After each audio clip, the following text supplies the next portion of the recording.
यांनी आपलं स्थान या ठिकाणी ग्रहण करावं. हिंगोली जिल्ह्याचे रिपब्लिकन पार्टी ऑफ इंडियाचे जिल्हाध्यक्ष माननीय रवींद्रभाऊ वाढे यांनी या ठिकाणी आपलं स्थान ग्रहण करावं. हिंगोली जिल्ह्याचे महासचिव शेख आतिकुर रहमान साहेब यांनी या ठिकाणी आपलं स्थान ग्रहण करावं. जिल्ह्याचे उपाध्यक्ष बबनजी भुक्तर साहेब यांनी आपलं स्थान या ठिकाणी ग्रहण करावं. भीमरावजी सूर्यतळ, माननीय राहुल घोडके साहेब, कन्हैया शिंदे आणि सुनील रणवीर साहेब यांनी या ठिकाणी आपलं स्थान ग्रहण करावं.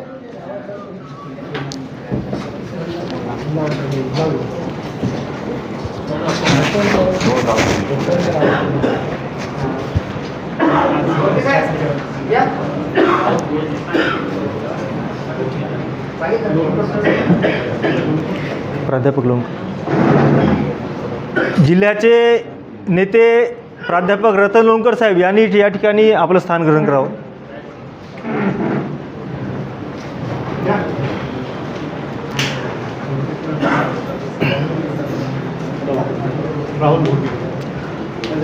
राहुल घोडके साहेब यांनी आपलं स्थान या ठिकाणी ग्रहण करावं.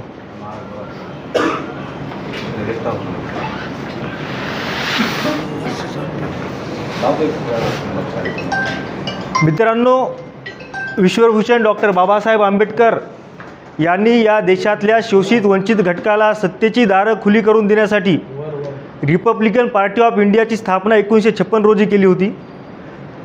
बाबासाहेबांचं स्वप्न होतं की या देशातला शोषित वंचित घटक हा देशाच्या सत्तेमध्ये जाऊन या देशाच्या राजकारणामध्ये सक्रिय होऊन आपल्या अनेक समस्या, आपल्या अडचणी या सत्तेत जाऊन पूर्ण करेल आणि त्याचं स्वप्न रिपब्लिकन पार्टी ऑफ इंडियाच्या माध्यमातून पूर्ण होईल, ही बाबासाहेबांची इच्छा होती. परंतु या देशातल्या राजकीय घडामोडी आणि राजकारण यामध्ये रिपब्लिकन पार्टी ऑफ इंडियाला हवं तसं यश मिळालं नाही. आपण अनेक पर्याय या ठिकाणी शोधले, अनेक पर्याय निवडले, आपण त्या अनुषंगानं काम केलं, पण आपल्याला तो मार्ग आतापर्यंत गाठता आला नाही. आपण या ठिकाणी आता रिपब्लिकन पार्टी ऑफ इंडियाच्या माध्यमातून देशाचे नेते, रिपब्लिकन पार्टी ऑफ इंडियाचे राष्ट्रीय अध्यक्ष सन्माननीय राजरत्न आंबेडकर साहेब यांच्या माध्यमातून आपण या ठिकाणी नवी सुरुवात करत आहोत. मी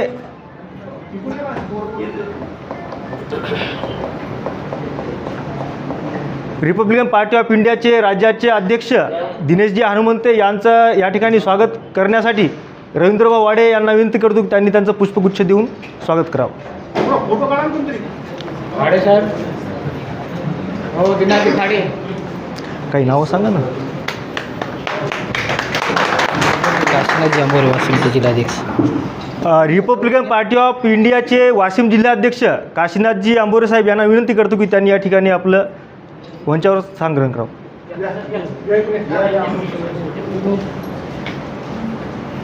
त्यानंतर प्रदेश सचिव वैभव धबडके साहेब यांचा सत्कार करण्यासाठी मी संदीप भाऊ खंदारे यांना विनंती करतो की त्यांनी या ठिकाणी त्यांचा पुष्पगुच्छ देऊन सन्मान करावा.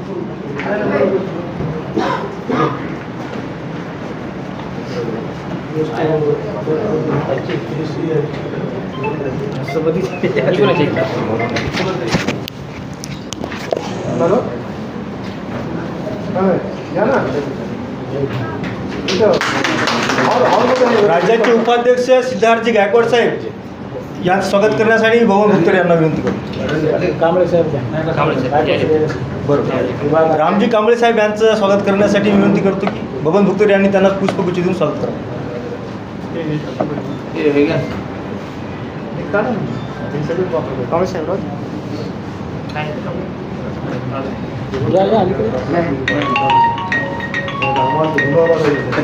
रिपब्लिकन पार्टी ऑफ इंडियाचे वाशिम जिल्हाध्यक्ष आंबोरे साहेब यांचं स्वागत करण्यासाठी मी आतिकभाई यांना विनंती करतो की यांनी त्यांचं स्वागत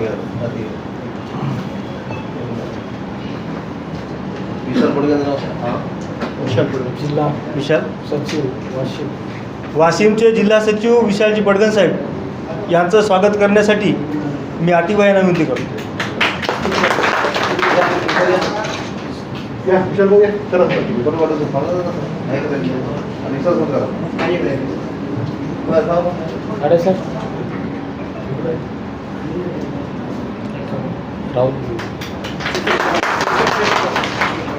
हिंगोली जिल्ह्याचे रिपब्लिकन पार्टी ऑफ इंडियाचे नवनिर्वाचित जिल्हाध्यक्ष आणि नवनिर्वाचित जिल्हा महासचिव या दोघांचा सन्मान करण्यासाठी मी प्रदेशचे अध्यक्ष आणि वैभव दबोडे साहेब या दोघांना विनंती करतो की त्यांनी त्याचं स्वागत करा.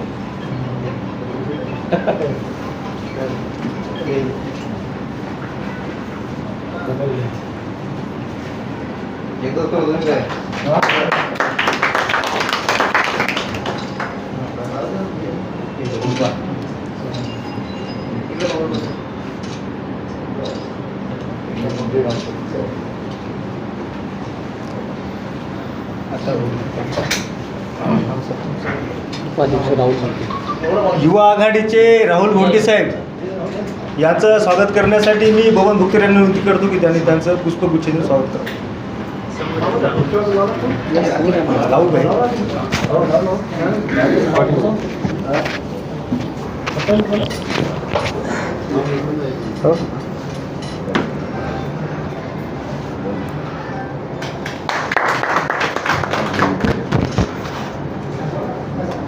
रिपब्लिकन पार्टी ऑफ इंडियाचे जिल्ह्याचे सदस्य सुनील रणवीर साहेब यांचं स्वागत करण्यासाठी मी भीमा सुरेतळे यांना विनंती करतो.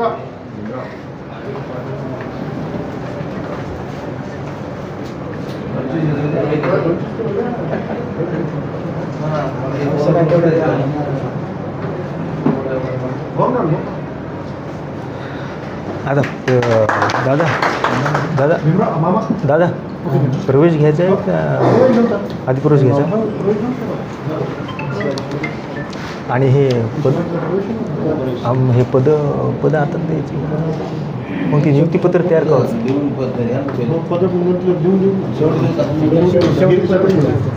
मग आता सांगा बरं सगळं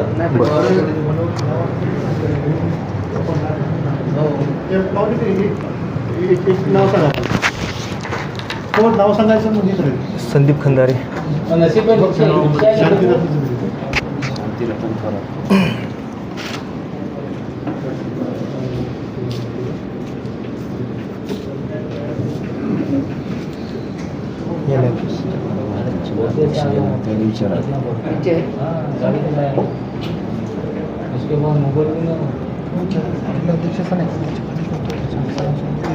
असं का बरं ठीक आहे.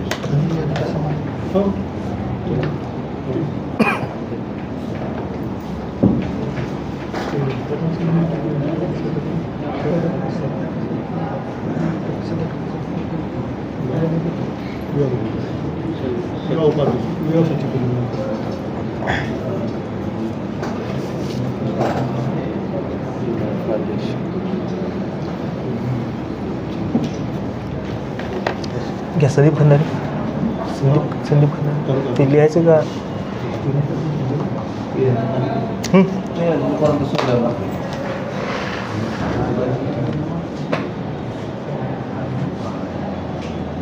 तोपर्यंत दादा कोणाला तरी बोलायला होतो तोपर्यंत आपण तुम्ही कोणाला तरी बोलायला होतो तोपर्यंत मी लिहितो कोण बोलणार. प्रवेश घेऊन टाका ड्रायव्हर सर प्रवेश घेऊन पाहिजे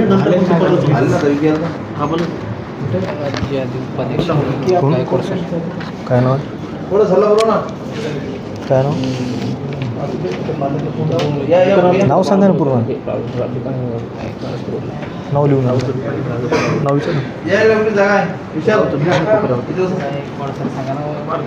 तुम्ही बोलणार ना हो. रिपब्लिकन पार्टी ऑफ इंडियाचे युवा नेते राहुल घोडके यांना विनंती करतो की त्यांनी या ठिकाणी उपस्थित मान्यवरांना मार्गदर्शन करावं. बरोबर घ्यायचा हे तयार करायचं हे तयार करायचं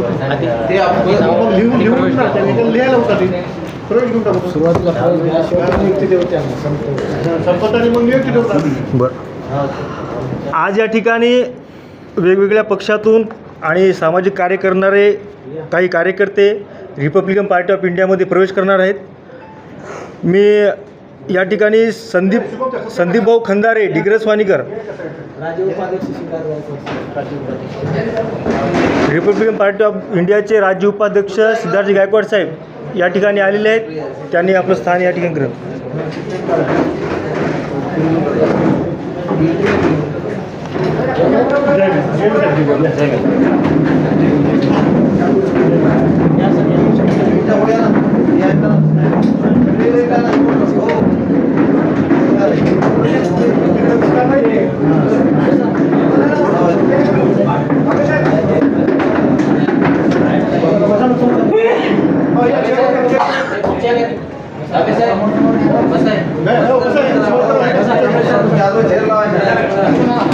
समोर आणा काय मला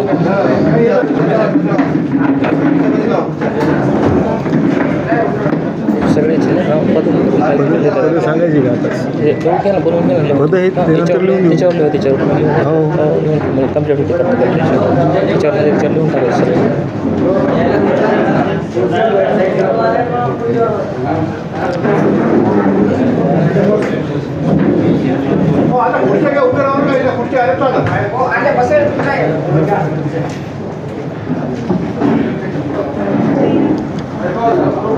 संदीप खंदारे डिग्रस वाणीकर या ठिकाणी प्रवेश घेणार आहेत. मी मान्यवरांना विनंती करतो की त्यांनी त्यांचा पुष्पगुच्छ देऊन सन्मान करावा. तसेच त्यांची हिंगोली तालुका अध्यक्ष म्हणून या ठिकाणी नियुक्ती देण्यात येत आहे. या संदीप भाऊ. सर्वांनी टाळ्यांच्या कडकडाट त्यांचं स्वागत करावं. संदीप खंदारे यांची हिंगोली तालुका अध्यक्ष म्हणून या ठिकाणी नियुक्तीपत्र त्यांना देण्यात येत आहे.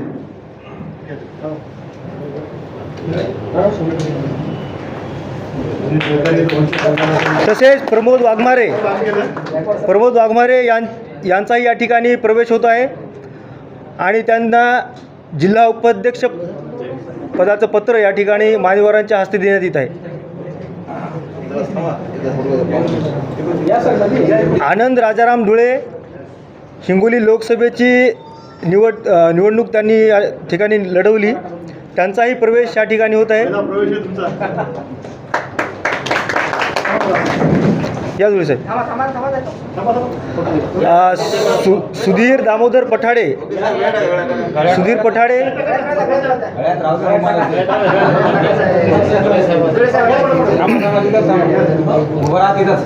त्यानंतर शिवाजी इंगोले. हो करतो. शिवाजी इंगोले यांचा या ठिकाणी प्रवेश होत आहे.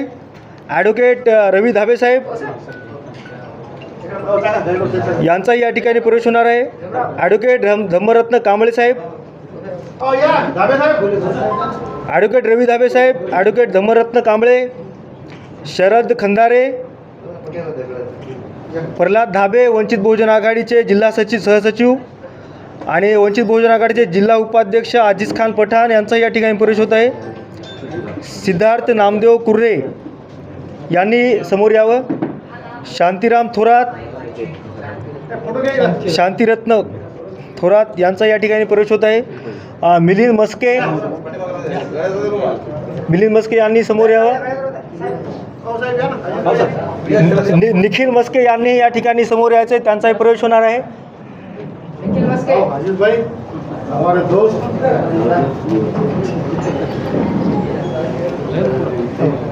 या जेवून द्या जेवण बोला दाजी द्या ना आम्हाला. नकली यायची. हो नकली द्या मग. नकली त्याला काढून द्या ना. नकली आहे ना. कार्यक्रम होऊ द्या ना.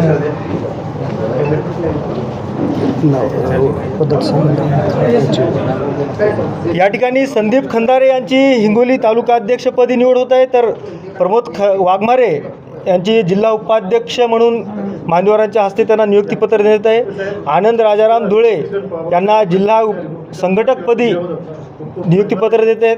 सुधीर पठाडे तालुका सचिव, शिवाजी इंगोले जिल्हा उपाध्यक्ष, ॲडव्होकेट रवी धाबे यांना कायदेविषयक सल्लागार म्हणून त्यांची नियुक्ती या ठिकाणी केली जात आहे. ॲडव्होकेट धम्मरत्न कांबळे यांनासुद्धा कायदेविषयक सल्लागार म्हणून नियुक्तीपत्र मान्यवरांच्या हस्ते देण्यात आले. शरद खंदारे यांना या अजून कोण आहे त्यांनी पुढे घ्या प्रल्हाद धाबे यांची जिल्हा सहसचिवपदी नियुक्ती या ठिकाणी देत आहेत. आजिज खान पठाण यांना जिल्हा उपाध्यक्ष म्हणून या ठिकाणी नियुक्तीपत्र देण्यात येत आहे. शांतिरत्न थोरात यांना युवा जिल्हा उपाध्यक्ष म्हणून या ठिकाणी नियुक्तीपत्र देण्यात आलं आहे.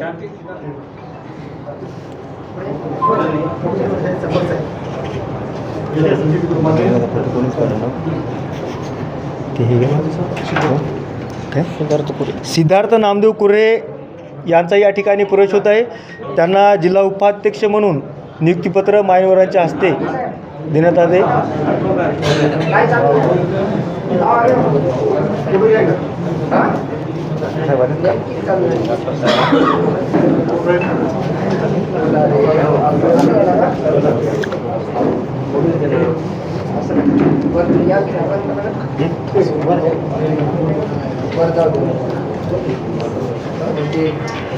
सिद्धोधन खंदारे यांचाही या ठिकाणी प्रवेश होत आहे. त्यांनी समोर यावं आणि मान्यवरांचा सत्कार. वंचित बहुजन आघाडीचे अनवर खान पठाण यांचा या ठिकाणी रवींद्रभाऊ वाडे यांच्या हस्ते प्रवेश होत आहे. शफ्फीभाई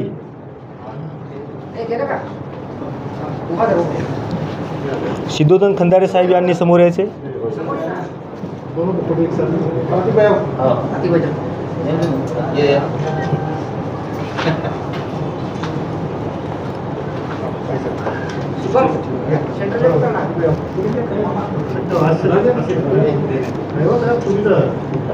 हाईट कमी असेल म्हणून तुमचं काम मोठं आहे.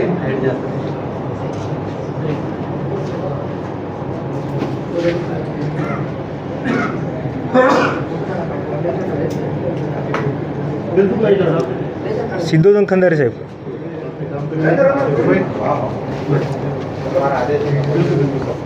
या दादा यायचं आहे घ्या.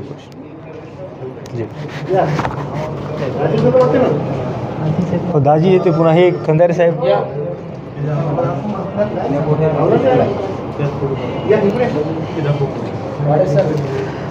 बबन वानखेडे वंचित बहुजन आघाडीचे नेते यांचा या ठिकाणी प्रवेश होत आहे. वाडेसाहेबांनी त्यांचा सन्मान करावा.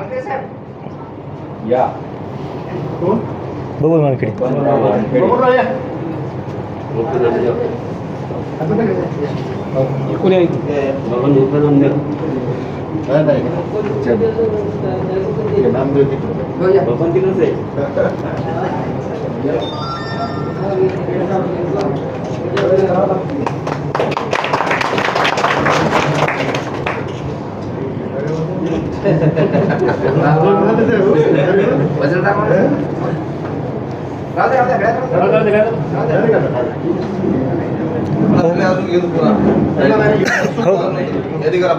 पुन्हा यादी करा. हो हो राहिले का असं असं आता प्रवेश करा. बरेच आहेत.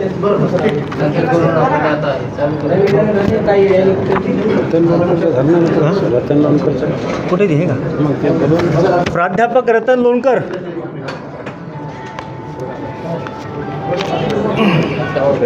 आहेत का?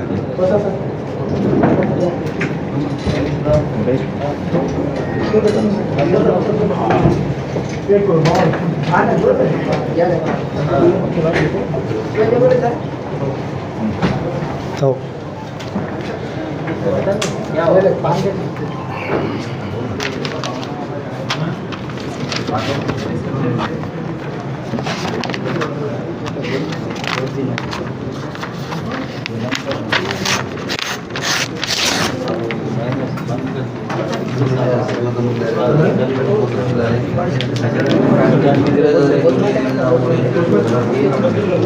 कोण बोलणार आहे सांगा. लिहून दिले.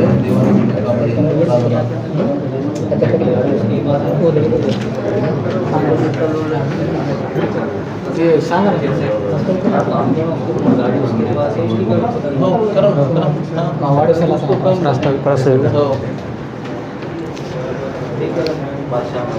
रिपब्लिकन पार्टी ऑफ इंडियाचे हिंगोली जिल्हाध्यक्ष माननीय रवींद्रभाऊ वाडे यांना विनंती करतो की त्यांनी या ठिकाणी कार्यक्रमाचं प्रास्ताविक करावं.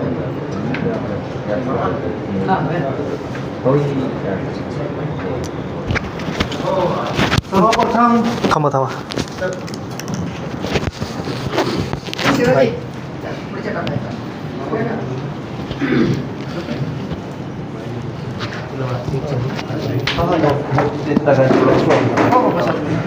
अजून टाका एक खुर्ची. घ्या.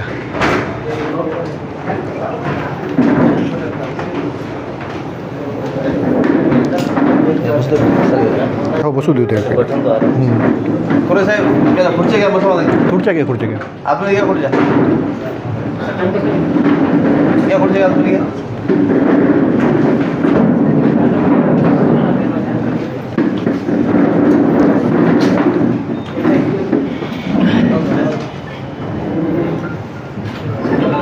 घ्या तुम्ही घ्या.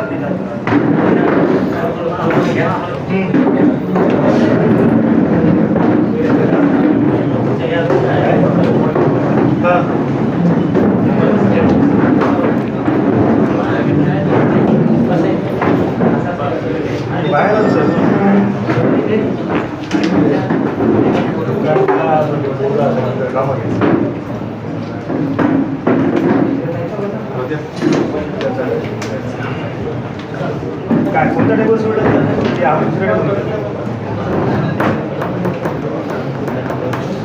सर हे आले शत्रुघ्न जाधव सर आले तर हो खुर्ची द्यावं लागते. या सर. या सर या जीव या ना या या या पुढे पुढे या सर. पुढे या इकडं. ए शुभम ती खुर्ची घेता येईल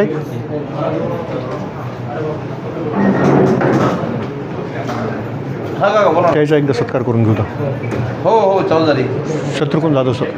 शत्रुघ्न जाधव या प्राध्यापक. ना या भेटते या. प्राध्यापक शत्रुघ्न जाधव सर. हो रेस्ट हाऊसला वरचं सत्कार जेम साहेब जेम या.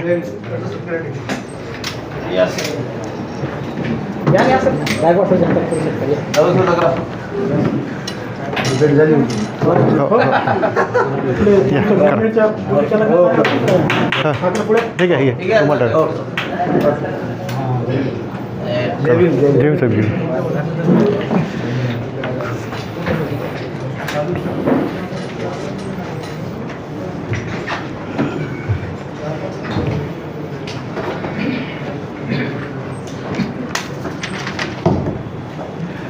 सर्वप्रथम आपण या ठिकाणी डॉक्टर बाबासाहेब आंबेडकर यांच्या स्वप्नातला 30 सप्टेंबर 1956 रोजी ज्यांनी स्थापन केलेला ज्या पक्षाची धुरा इथलच्या नेत्यांनी न निवडणुका लढता न काही करता तो पक्ष जाग्यावर ठेवून त्या पक्षाचं माननीय नेते आमचे राष्ट्रीय अध्यक्ष डॉक्टर राजरत्न आंबेडकर साहेब यांनी या ठिकाणी बाबासाहेब आंबेडकरांच्या स्वप्नातला रिपब्लिकन पक्ष पुन्हा स्थापन करून म्हणण्यापेक्षा या ठिकाणी तो पुन्हा पुनर्जीवित करून या पक्षाची मोठ संबंध महाराष्ट्रात बांधण्यासाठी ज्यांनी रिपब्लिकन पार्टी ऑफ इंडियाची या ठिकाणी सुरुवात केली आणि या हिंगोली जिल्ह्यातल्या रिपब्लिकन पार्टी ऑफ इंडियाच्या सर्वप्रथम बैठकीला आलेल्या सगळ्या भीमसैनिकांचं माझ्या माता भगिनींचं आणि या ठिकाणी जमलेल्या सगळ्यांचं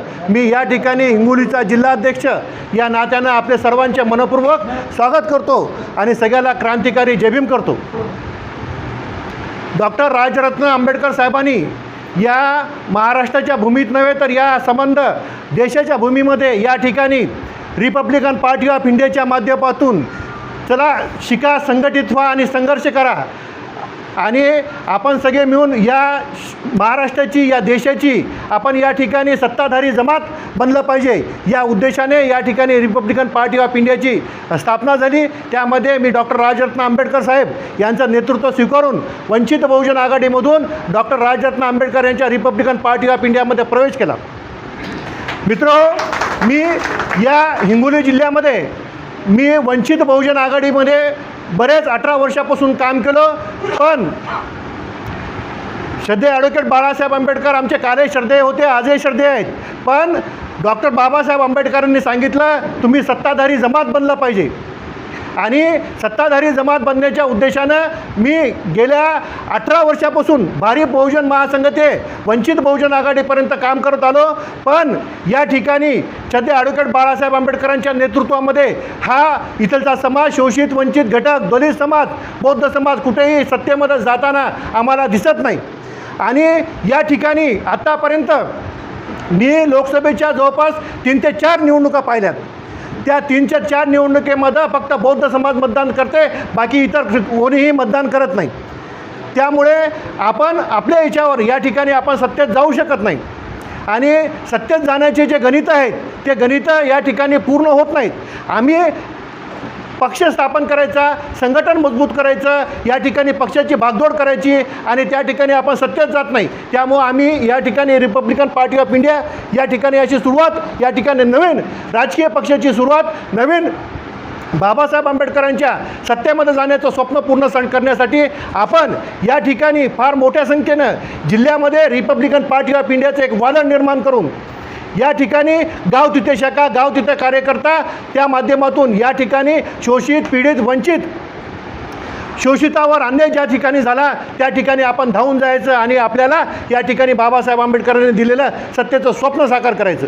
मित्रहो, मी तुम्हाला या ठिकाणी फार खात्रीशीरपणे आपण तुम्हाला सांगू इच्छितो की आपण जे स्वप्न सत्तेचं आपण या ठिकाणी पाहत आहोत ते स्वप्न जर आपल्याला साकार करायचं असेल तर या ठिकाणी या नवीन रिपब्लिकन पार्टी ऑफ इंडियाची मोठ आपल्याला जी गावागावात शाखेच्या माध्यमातून शोषित, वंचित, पीडितावर अन्याय झाला त्याच्या माध्यमातून या ठिकाणी संबंध जिल्ह्यामध्ये नाही, संबंध महाराष्ट्रामध्ये आपण या ठिकाणी बांधून या माझ्यासोबत महाराष्ट्राचे आमचे नेते आयुष्यमान दिनेशरावजी हनुमंते साहेब, डॉक्टर दीपकजी डोणेकर साहेब, आमचे वैभवजी धबडके साहेब, आमचे गायकवाड साहेब, आमचे कांबळे साहेब, आमच्या खांद्याला खांदा लावून करणारे वाशिमचे जिल्हाध्यक्ष आंबोरे साहेब, आमचे आतिकबाई, बबन मामा बुक्तर आणि आज या ठिकाणी रिपब्लिकन पार्टी ऑफ इंडियाच्या माध्यमातून बऱ्याचशा जणांनी या ठिकाणी प्रवेश घेतला.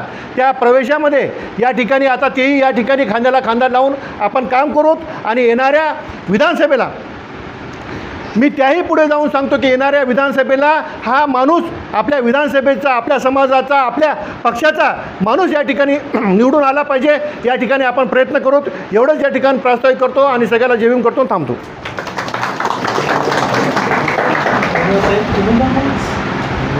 यानंतर जिल्ह्याचे महासचिव श्री कार्तिकेय रेहमान साहेब यांना विनंती करतो त्यांनी या ठिकाणी आपलं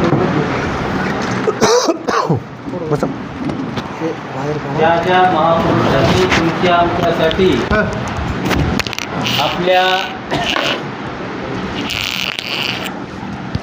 जीवनातील, आपल्या आयुष्यातील तुम्हाला आम्हाला न्याय देण्यासाठी आपली बलिदान दिलं अशा सर्व महापुरुषांना मी क्रांतिकारी जय भीम करतो, सलाम करतो. आज रिपब्लिकन पार्टी ऑफ इंडिया पक्ष प्रवेश सविचार सभा निमित्त आज इथे जमलेले व्यासपीठावर उपस्थित RPI रिपब्लिकन पार्टी ऑफ इंडियाचे महाराष्ट्र प्रदेश अध्यक्ष दिनेश हनुमंते साहेब, प्रमुख मार्गदर्शक प्रदेश सचिव वैभव धबडगे साहेब, राज्याचे उपाध्यक्ष सिद्धार्थ गायकवाड साहेब, प्रदेश संघटक डॉक्टर दीपक डोणेकर साहेब, विभागीय अध्यक्ष रामजी कांबळे साहेब, या जिल्ह्याचे नूतन जिल्हाध्यक्ष माननीय रवींद्रभाऊ वाडे साहेब, जिल्हा उपाध्यक्ष बबन मामा भुक्तर आणि तसेच आमचे सर्व सहकारी आणि इथं जमलेले माझ्या तमाम भीमसैनिक आणि सर्व माझे मित्र, या सर्वांना माझा क्रांतिकारी जय भीम करतो. कारण आज आपण इथं जमलो, यासाठी जमलो की आपल्याला काहीतरी क्रांती यावेळेस घडून दाखवायची आहे. गेले कित्येक वर्षापासून मी पाहत आलेलो आहोत की आंबेडकर चळवळीमध्ये काम करणारे कार्यकर्ते, आंबेडकरी चळवळीमध्ये पक्षासाठी झटणारे कार्यकर्ते, ज्यांनी पूर्ण आपलं जीवन आयुष्य बर्बाद केलं, त्यांच्यासाठी झटले, आपल्या घराला राख रांगोळी लावून आपल्या घराकडे न पाहता चळवळीसाठी आणि चळवळीच्या पक्षासाठी ज्यांनी झटलं, ते कार्यकर्ते आज बी जिवंत आहे का या जगामध्ये नाही. काहून झटले?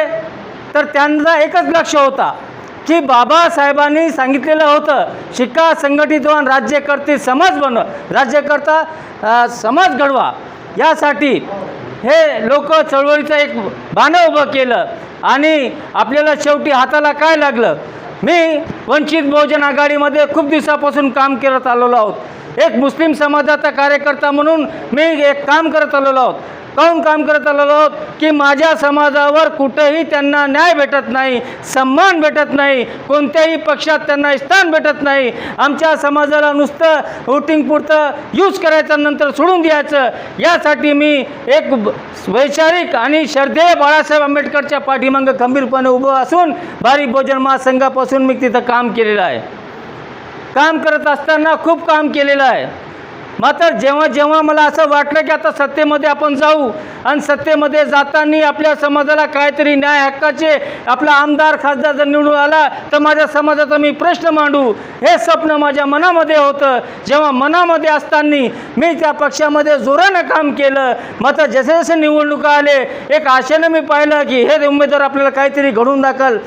14, 19, आता 24मध्ये उमेदवाराला मी सांगायलो की बाबा रे, चला माझ्या मुस्लिम समाजामध्ये मी तुम्हाला दाखवतो की मुस्लिम समाजाच्या मौलवीची बैठक करून देतो. करून दाखवली, बैठक घेतली. शेवटी काय झालं? उमेदवाराने आम्हाला रिस्पॉन्स दिला नाही आणि उलटं खापर आमच्यावरच फोडून टाकलं की मुस्लिम समाजानं आम्हाला मतदान केलं नाही. का करून दिलं? याचं मागचं कारण कोणी शोधलं का? मुस्लिम समाजाला फक्त एकच होतं की BJPला हरवायचं आणि बाकी कोणत्याही पक्षाला निवडून द्यायचं. हे कोणी विचार करायला का? मग तुमचा उमेदवारच तुमचं काम करेना, तुमचं उमेदवार भेटण्यासाठी तयार नाही, तर मग तुम्ही का म्हणून आमच्या मुस्लिम समाजाला दोष देता? हिंगोलीची लोकसभाची जागा तुम्हाला सांगतो की आम्ही सर्व वाडे साहेब आम्ही समजा फिरलो, मस्जिदीमध्ये बैठका घेतल्या, समजा पॉझिटिव्ह वातावरण होतं. मात्र या हिंगोलीच्या वंचित बहुजनाच्या लोकसभेच्या उमेदवारांनी आम्हाला रिस्पॉन्स दिला नाही. हे जेव्हा आम्ही सांगायला जातो तर आमचं कोणी ऐकत नाही, आमच्याकडे कोणी पाहायला तयार नाही. तर मग आम्ही काय करावं?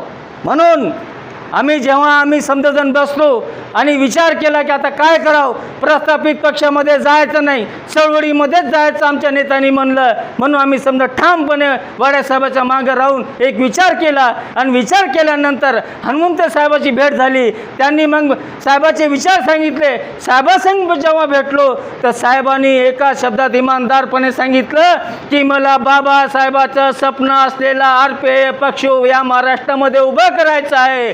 ज्यांनी या RPI पक्षामध्ये आपले घरं भरले, आपले दारं भरले, आपल्या स्वतःची उन्नती केली, समाजाला उघड्यावर सोडलं. मी त्या समाजासाठी पुन्हा RPI पक्षाची जे बांधणी बाबासाहेबांनी करून दाखवलेली होती ती मला वापस उभं करायची आहे. सांगा तुम्ही माझ्यासोबत येतात का? आम्ही एका पायावर म्हणलं साहेब आम्ही तुमच्या सोबत उभं आहोत. पुन्हा आम्ही खडकर झाडावर झाड लावण्यासाठी तयार आहोत. त्याला पाणी घालू, त्याला वाढवू, त्याला उभं करू आणि फळवी आणून दाखवू. हे आम्ही साहेबाला गवाही दिलेली आहे. आता इथं जमलेल्या सर्वांना मला सांगायचं आहे की आपण सर्वजण साहेबासोबत आहे की नाही? जोरात सांगा जय भीम. जोराने सांगा जय भीम. जे फेसबुक लाईव्ह पाहत असाल त्यांना सांगा आपल्या मीटिंगची लय जोरानं वाट पाहिलेली आहे. मीटिंग यांची फेल होणार आहे, यांची कोणती हवा नाही. मग तुम्हाला सांगतो जोरान ताकद द्या जय भीम. शाबास. हे आवाज गुंजला पाहिजे आणि या ताकदीनं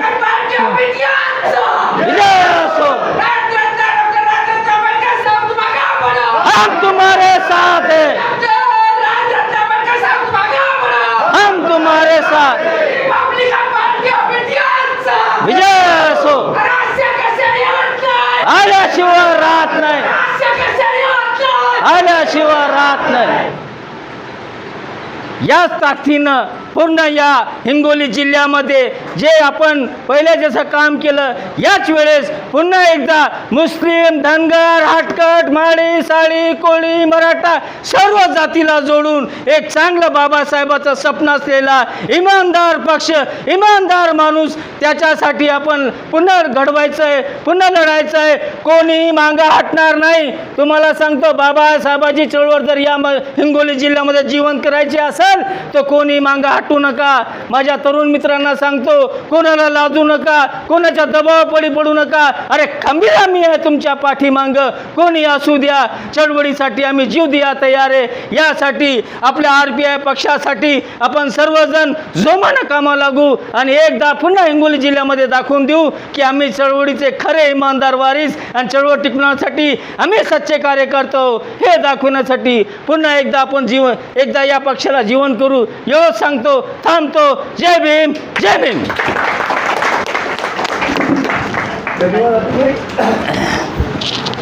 हिंगोली जिल्ह्यामध्ये भारिप बहुजन महासंघाला आंदोलन करण्यासाठी कार्यकर्ता भेटत नव्हता.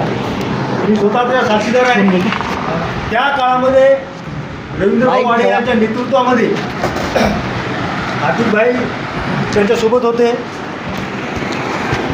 अशा काळामध्ये वंचित बहुजन आघाडी निर्माण होण्याच्या आधी भारिप बहुजन महासंघ असताना गावागावात खेड्यापाड्यात फिरून भारिप बहुजन महासंघाच्या शाखा निर्माण करण्याचं काम या ठिकाणी रवींद्रभाऊ वाडे यांच्या नेतृत्वामध्ये झालेलं आहे. अक्षरशः मोटरसायकलवर पाण्यापावसामध्ये आणि रात्रीच्या वेळेमध्ये फिरून एक 9-10 कार्यकर्त्यांची टीम अतिशय जोमाने काम करत होती आणि भारिप बहुजन महासंघ मोठा केला. अकोला जिल्ह्याच्या नंतर अख्ख्या महाराष्ट्रामध्ये चर्चा होती की अकोला जिल्ह्याच्या नंतर भारिप बहुजन महासंघाचा किल्ला जर कोणता असेल तर तो हिंगोली जिल्हा असेल. आणि आज या ठिकाणी तो हिंगोली जिल्हा निर्माण करणारा पठ्ठ्या हा रिपब्लिकन पार्टी ऑफ इंडियाचा जिल्हाध्यक्ष आहे.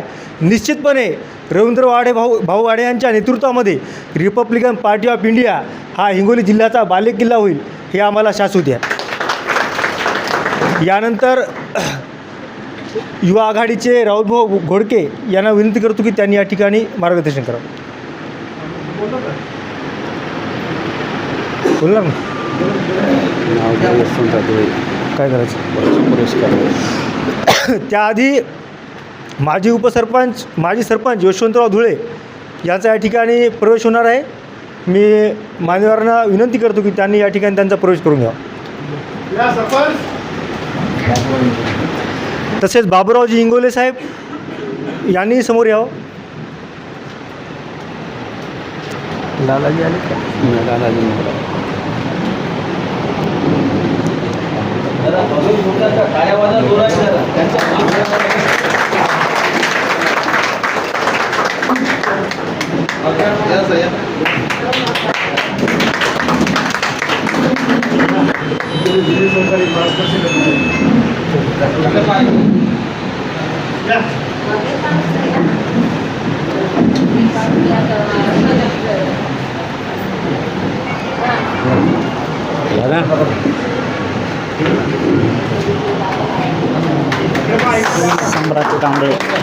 सम्राट कांबळे साहेब यांचा या ठिकाणी प्रवेश होणार आहे. त्यांना विनंती करतो की मान्यवरांनी त्यांचा सन्मान करावा.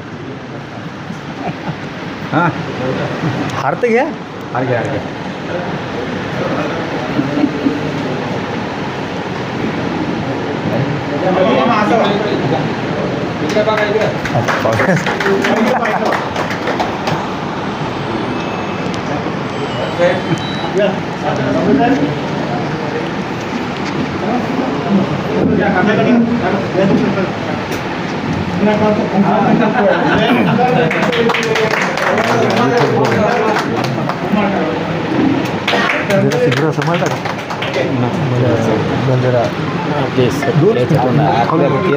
साहेब जरूर हो ना. काय झालं या रेस्टॉरंट यायले का थांबीचे तू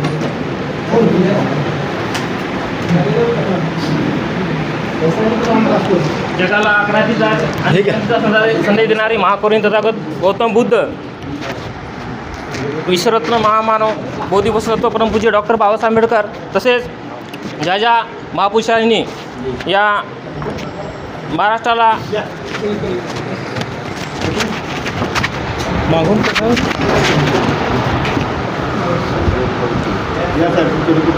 सर्व महापुरुषांच्या विचाराला या ठिकाणी त्रिवार अभिवादन विनम्र अभिवादन करतो। तसेच आजच्या या रिपब्लिकन पार्टी ऑफ इंडिया या पक्षाच्या सहविचार सभा व बैठकीसाठी उपस्थित असलेले महाराष्ट्र राज्याचे प्रदेश अध्यक्ष मान्य दिनेश हनुमंते साहेब, तसेच प्रदेश सचिव वैभवजी दबडगे साहेब, तसेच महाराष्ट्र प्रदेशचे उपाध्यक्ष आयुष सिद्धार्थ गायकवाड साहेब, तसेच या महाराष्ट्र प्रदेशचे संघटक डॉक्टर दीपक ढोणेकर साहेब, तसेच उपस्थित विभागीय अध्यक्ष ॲडव्होकेट रामजी कांबळे साहेब, तसेच या जिल्ह्याचे जिल्हाध्यक्ष आयुष्यमान रवींद्र वाडे साहेब, तसेच जिल्ह्याचे महासचिव आता आपल्या समोर छानपैकी त्यांनी आपलं काय जे 10-15 वर्ष त्यांनी पक्षात काम केलं वंचितमध्ये, असे आपलं मार्ग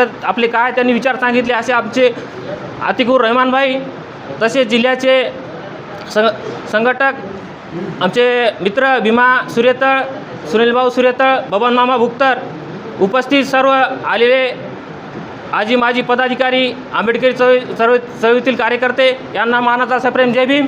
या ठिकाणी आम्ही सांगू इच्छितो की गत 10 ते 15 वर्षापासून आम्ही पाहतो, आम्ही राजदत्त आंबेडकर साहेबांसोबत भारतीय बौद्ध महासभेपासून चळवळीत काम करतो। आम्ही पाहिलं गत 10 व 15 वर्षामध्ये लोकसभा या लोकसभा पाहिल्या, आम्ही 2014ची लोकसभा पाहिली, 19ची पाहिली।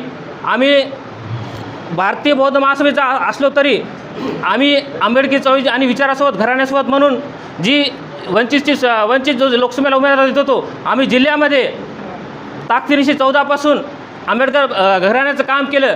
येणाऱ्या 14मध्ये आम्ही उमेदवार दिला। आम्ही गावातून आमच्या गावातून 304 2 नंबरला लीडला आम्ही मताला उमेदवार द्यायचं लोकसभेला असो विधानसभेला। पण आपण पाहिलं की आम्ही असलो भारतीय बौद्ध महासभेचं असलं तरी काम आपण वंचितचं केलं, पण त्याचा इनपुट आम्हाला वाटला नाही समाजमध्ये की आपण तर 14 19ला पाहिलं, 14ला पाहिलं, 24ला पाहिलं, आपण तर तनमन धनानं मग आपण मतदान करायचं, पण त्याचा आउटपुट कुठे यायला आहे? आपण कुणीकडे चाललो, कुठं भरकटलो? आपण बाबासाहेब तर म्हणजे आपल्या सत्ते शासनकर्ते जमात व्हायचं आहे, पण आपण सरळ जायलो, पण जे नीती सांगितली ते गणित काय असतं सत्तेचं ते समजत नाही आपल्या चळवळीच्या नेत्याला, तर आपण काय समजावं? मग ते साहेबांनी आम्ही या विचाराला आपण राजडॉक्टर आंबेडकर साहेबाला देशभरातून कार्यकर्ते म्हणले, महाराष्ट्रातले बी विनंती केली की साहेब आता आपल्याला पर्याय नाही, आपला हा आंबेडकरी वोट हा आपला आता खुजल्या चालले, तुटल्या चालले, हे राष्ट्रवादी काँग्रेस आणि शिवसेना BJPला सरसळ चाललेलं आहे। आता इथून जर आपण वंचितला जर निवडून आहे ना, तर सर्व आपले आंबेडकरी समाज हा सगळा तिकडं प्रस्तावित पक्षाला बांधला जाईल, म्हणून हे कुठेतरी थांबलं पाहिजे। म्हणून साहेबाला आदरणीय राजदत्त आंबेडकर साहेबाला देशभरातून आपल्या राज्यभरातून वेगवेगळ्या जाती धर्माचे साहेब लोक विनंत्या करू लागली, साहेब तुम्ही धर्माचं काम करता, देशभर करता, चळवळीत करता, देशात फिरता, पण हा आता समाज आता विखुरला चाललेला आहे आणि हा समाज हा प्रस्तावित पक्षाच्या दावणीला बांधला चालला आहे। म्हणून तुम्हाला राजकारणात यावं लागेल, साहेबाला राजकारणात यावं लागेल अशी देशभरातून कार्यकर्त्याची विनंती होती। म्हणून आम्ही त्या विचाराला साहेबाच्या पाठीपणे खंबीर साथ देऊन आपल्या बौद्ध समाजाला असो या बहुजन समाजाला सत्तेत नेण्यासाठी आम्ही या ठिकाणी ताकदीनिशी या काम करण्यासाठी उतरलो। म्हणून मी सर्व हिंगोली जिल्ह्यातील सर्व युवक, या बौद्ध उपासिका, आपले मुस्लिम बांधव असतील, बहुजन बांधव असतील, सर्वांना या ठिकाणी विनंती करतो की आपल्याला आता बस झालं, आता आपल्याला उमेदवार उभे करायचे। महाराष्ट्रात 288 लोकसभेला 48 करायचे। काय आउटपुट त्याचा काय आपण द्यायचं, बौद्ध समाजाला द्यायचं, वोटिंग द्यायचं आणि मोठे प्रस्थापित लोक RSS BJPचे येणार, 15 दिवस उमेदवारी मागणार, लगेच 16व्या दिवशी पक्ष बदलून मोठे होणार। तेच या ठिकाणी करत आलो, ते आम्ही तेच पाहत आलो, आम्ही 15 वर्षे तेच पाहिलं। आणि आपला हा चळवळीतला कार्यकर्ता आज सांगितलं रवींद्र वाडेसारखे 15-20 वर्ष घरावर तुळशीपत्र ठेवले, लेकराबाईच नाही पाहिलं, शिळ्या भाकरी खाऊन काम केलं, त्यांना या ठिकाणी डावललं जातं। आणि जे येतात प्रस्थापित गडंबच्छ श्रीमंत उमेदवार येतात, मोठे पैसेवाली पाहायचे 15 दिवस येतात, मोठे होतात, BJPत जातात, आमदार होतात. काय याच्यासाठी आपण त्यांना मोठं करायसाठी पक्षासाठी स्थापन केलं का एवढं हे करायसाठी वंचितमध्ये? म्हणून त्यांनी पाहिलं आणि साहेबाची त्यांनी व्यथा मांडल्या. आम्ही 15-20 वर्षापासून पाहिलं साहेब, ही व्यथा आहे. आपण कधी आपण सत्तेत जाऊन कधी समाज कधी आपल्या सत्तेत जाईल, कधी आपल्या बहुजनाचे आमदार खासदार कधी हो, ही व्यथा त्यांनी मांडली पाहिली. आणि त्यांचं मी या ठिकाणी सर्व स्वागत करतो की त्यांनी हा योग्य निर्णय आणि योग्य वेळी घेतलेला आहे. तरी सर्व बौद्ध बांधव असतील, या सर्व हिंगोली जिल्ह्यातील कार्यकर्ते, युवक कार्यकर्ते यांनी देशविदेश असलेले नेते आदरणीय राजनाथ आंबेडकर साहेबाच्या खांद्याला खांदा लावून आपण साथ सहयोग करावं. या ठिकाणी साहेबांनी शब्द दिला, तुम्ही जर मला या ठिकाणी साथ सहयोग करतात देशभरातून, तर या ठिकाणी आपले येणाऱ्या काळात 28 राखीचे उमेदवार उभे करून या ठिकाणी 5 ते 6 आमदार किंवा या लोकसभेला 2 ते 3 खासदार देऊ, अशी ग्वाही राजनाथ आंबेडकर साहेबांनी दिली. तर मी सर्वांना विनंती करतो की आपण तनमन धनाने रिपब्लिकन पार्टी ऑफ इंडियाला साथ सहयोग करा. आणि चळवळीतील लोकांना सर्व आवाहन करतो की आपण राजनाथ आंबेडकर साहेबाच्या खांद्याला खांदून उभं राहिलं पाहिजे, एवढीच अपेक्षा करतो. जय भीम, नमो बुद्धाय.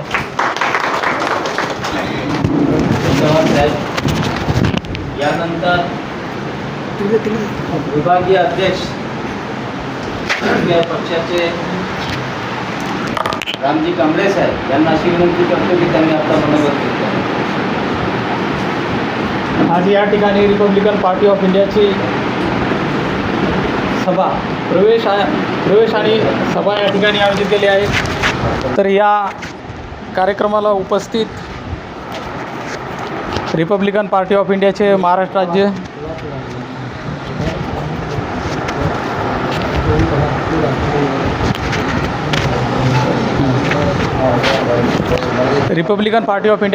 राज्याचे अध्यक्ष माननीय दिनेशजी हनुमंते साहेब, प्रदेश सचिव वैभवजी दबडगे साहेब, रिपब्लिकन पार्टी ऑफ इंडियाचे महाराष्ट्र राज्याचे उपाध्यक्ष माननीय गायकवाड साहेब आणि हिंगोली जिल्ह्याचे जिल्हाध्यक्ष माननीय रवींद्रजी वाडे साहेब, वाशिम जिल्ह्याच्या जिल्हाध्यक्ष माननीय आंबोरे साहेब आणि या ठिकाणी रिपब्लिकन पार्टी ऑफ इंडियाचे महाराष्ट्र राज्याचे संघटक माननीय डॉक्टर डोनेकर साहेब,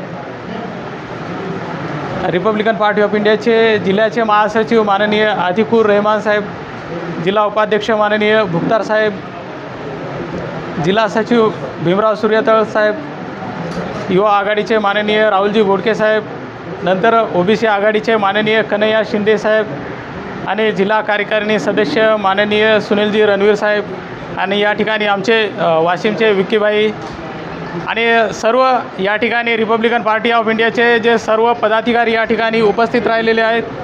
तर या ठिकाणी रिपब्लिकन पार्टी ऑफ इंडियामध्ये प्रवेश घेणाऱ्या सर्वांचं मी या ठिकाणी स्वागत करतो. या ठिकाणी डॉक्टर बाबासाहेब आंबेडकरांनी बहुजन समाजातल्या सर्व जातीच्या लोकांना सत्तेचे दारं खुलं करणारा असा पक्ष पाहिला होता आणि बाबासाहेब आंबेडकरांच्या स्वप्नामधला जो पक्ष होता तो रिपब्लिकन पार्टी ऑफ इंडिया हा पक्ष बाबासाहेब आंबेडकरांनी बहुजन समाजाला सत्तेमध्ये जाण्यासाठी स्थापन केला होता. परंतु बाबासाहेबाला त्यांच्या हयातीमध्ये ते काम जमलेलं नाही. परंतु त्यानंतर बाबासाहेब आंबेडकरांच्या नंतर जे स्वतःला आंबेडकरी नेते म्हणणारे जे नेते होते तर त्यांनी सुरुवातीला रिपब्लिकन पार्टी ऑफ इंडिया हा पक्ष चालवला, परंतु त्यानंतर त्यांना ते पक्ष चालवता आला नाही. तर आज रोजी आपण जर पाहिलं तर रिपब्लिकन पार्टी ऑफ इंडियाची जी अवस्था अशी झाली होती की तर त्या पक्षावर कोणत्याही उमेदवार निवडणुकीला उभा राहत नव्हता, लोकसभा असो की विधानसभा असो.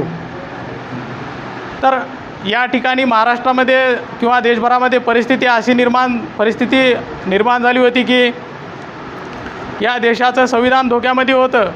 या देशामधला जो शेतकरी होता हा शेतकऱ्यासमोर अनेक प्रश्न होते. या देशामध्ये मुस्लिम समाजाच्या समोर अनेक प्रश्न होते. NRC NRI ॲक्ट हे अशा प्रकारचे या मुस्लिमांसमोर प्रश्न निर्माण करून या व्यवस्थेनं इथल्या मुस्लिमांना भयभीत केलं होतं.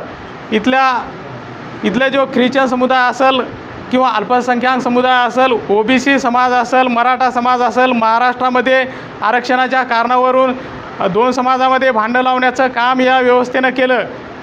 या देशामध्ये जे शिक्षणाचं खाजगीकरण करण्यात येत आहे, शिक्षणाचं बाजारीकरण करण्यात येत आहे, सर्व शासकीय सेवांचे या ठिकाणी खाजगीकरण करण्यात येत आहे.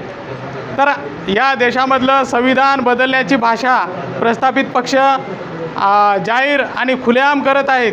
या देशाचं संविधान बदलण्याची भाषा प्रस्थापित पक्ष खुलेआम करत आहेत. आणि अशा अवस्थेमध्ये वर्तमान काळामध्ये जे सत्तेमध्ये असणारे पक्ष आणि विरोधी पक्ष याविषयी एकही शब्द बोलायला तयार नाहीत. या देशाची लोकशाही धोक्यात आलेली असताना कोणताही पक्ष बोलायला तयार नाही.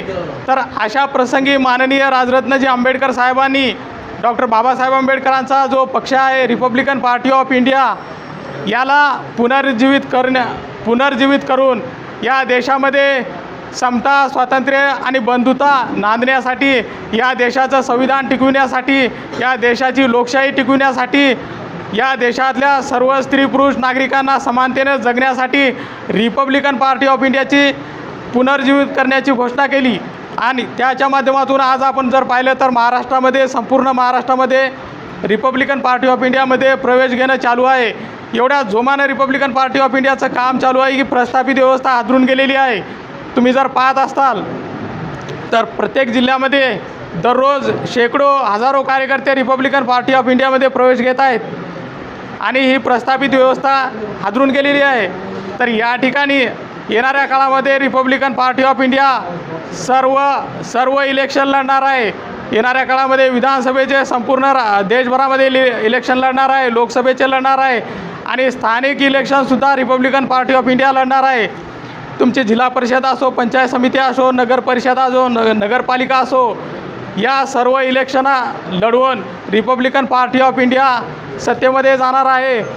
तर यासाठी आपण सर्वांनी साथ आणि सहयोग कराल अशी आशा आणि अपेक्षा करतो आणि माझे 2 शब्द थांबवतो. जय भीम, जय भारत.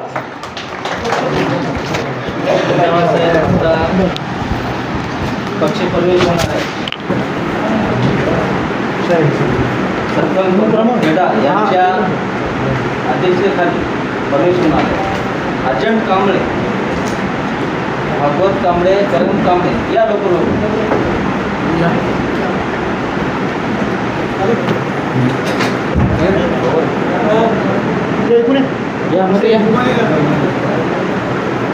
करण कांबळे, ईश्वरराज कांबळे, OBC समूहाचे बाबासाहेब पुढे, श्रावण केजीकर,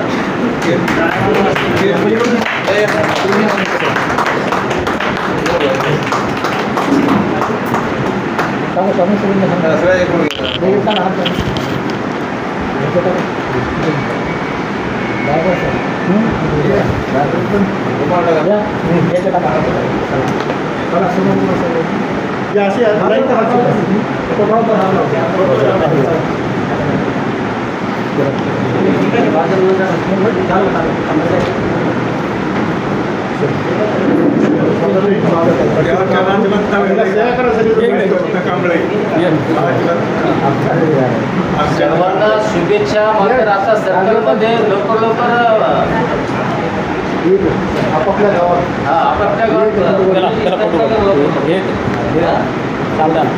गणकेबा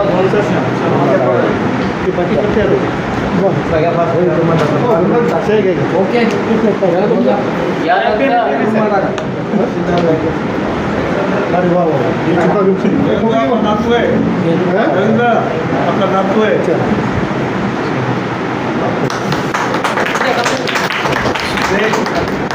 यानंतर रिपब्लिकन पार्टी ऑफ इंडियाचे राज्याचे उपाध्यक्ष माननीय सिद्धार्थ गायकवाड साहेब यांना मी अशी विनंती करतो की त्यांनी मार्गदर्शन करावे.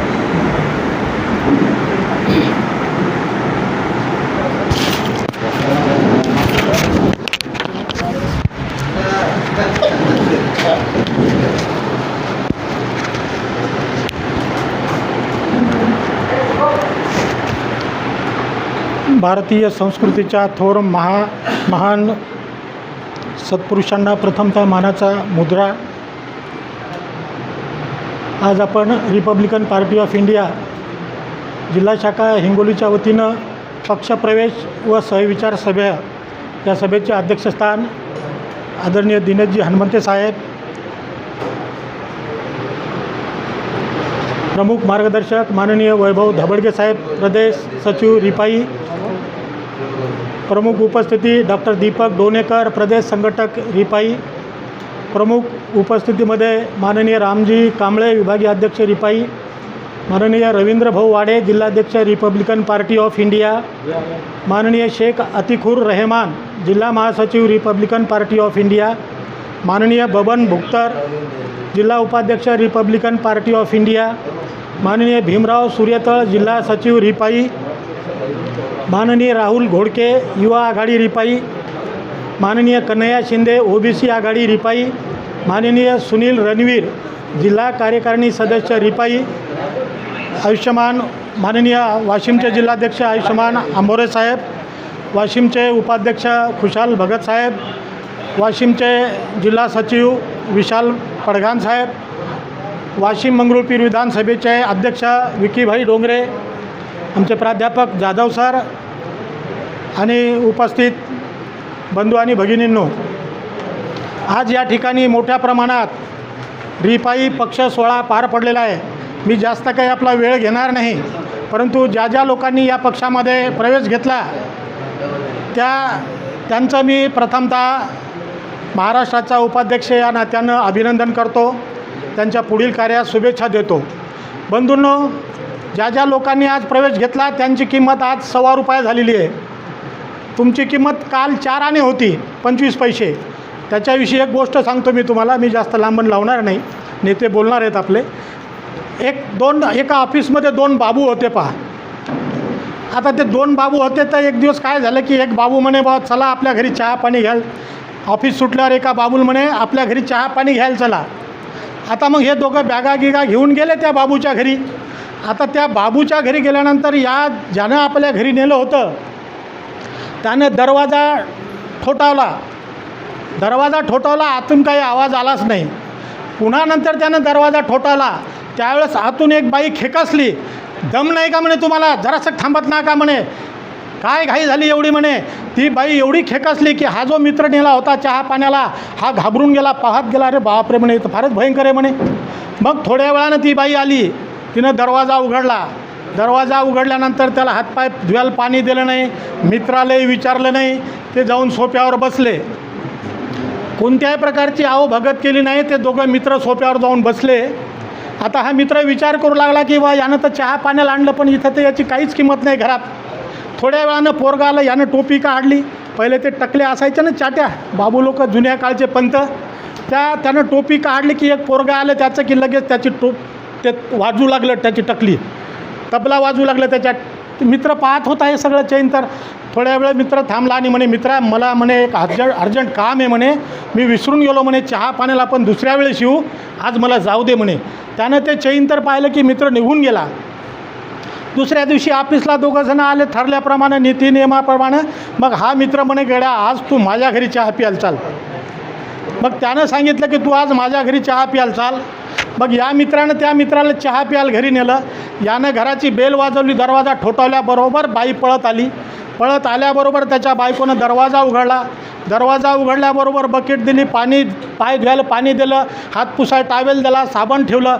लगेच सोफा सेटवर बसल्या पाणी आणलं त्या बाईनं. पाणी आणल्याबरोबरच मागून पोहे चहा नाश्ता जे काय असेल ते केलं. आणि मग त्यानं सांगितलं की मित्रा ही माझी किंमत आहे म्हणे घरात. आणि त्यानं टोपी काढली पण त्याचं पोरगं आलं नाही, काय नाही. मग त्या मित्रांनी सांगितलं की तुझी किंमत ₹1.25 आहे, पण तू 4 आणे समजतं, म्हणून आज तुझ्या घरातलं वातावरण ते आहे, माझ्या घरातलं वातावरण हे आहे. मग दुसऱ्या दिवशी तो मित्र म्हणे आता दुसऱ्या दिवशी माझ्या घरी चालच. मग दुसऱ्या दिवशी पुन्हा गेले त्या पहिल्या मित्राच्या घरी. मग यानं दरवाजा वाजवला, बाईचं नेहमीप्रमाणे आरडल्यानंतर थोड्या वेळानं आली. बाईनं दरवाजा उघडला की यानं एक तिच्या श्रीमुखात ताडकन हाणली. म्हणे आज काय पिसा लागलं म्हणे तुम्हाला म्हणे, आज म्हणे मारलं की त्यानं दुसरी हाणली. दुसरी आणली की ती बाई थंडीगार तिला वाटलं आज काय ना काहीतरी खराब काम आहे म्हणे.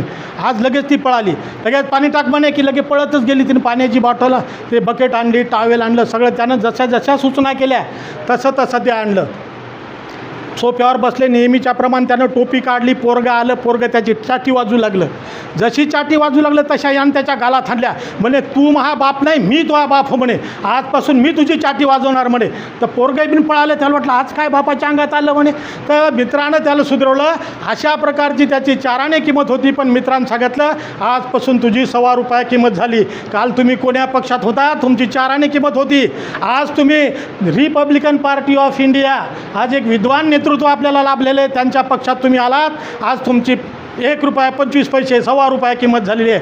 म्हणून म्हणतो देखना है तूफान कहाँ से आएगा, देखना है तूफान कहाँ से आएगा, जहाँ से आएगा वहीं चला जाएगा. जय भीम का नारा बुलंद होगा, जो होगा वो देखा जाएगा. आजपासून तुमची किंमत वाढलेली आहे बंधूंनो. आणि त्यामुळं आज जरी या पक्षाला नैतिक अधिष्ठान लाभलेलं आहे. आज आमचे नेते 10-12 वर्षापासून सामाजिक काम करत आहेत. आणि एक भारतीय बौद्ध महासभेच्या माध्यमातून एक समाजाची घडी त्यांनी बसवलेली आहे, नीतिमत्ता दृढ केलेली आहे. आणि म्हणून तुम्हीसुद्धा काही आरबळायचं काम नाही. आपण सर्व आता इथून पुढं हम आपके साथ नाही म्हणायचं, हम एक दूसरे के साथ आहे. आणि असं म्हणून आपण आता काम करणार आहोत. आपले नेतृत्व ज्यांनी समर्पित भावनेने, अगदी त्याग आणि समर्पित भावनेने आदरणीय दिनेशजी हनुमंते हे काम करतात. आणि त्यांच्या खांद्याला खांदे लावून तितक्याच समर्पित आणि त्याग भावनेने आयुष्यमान आमचे आदरणीय वैभवजी धबडगे साहेब हे 2 नेते काम करतात.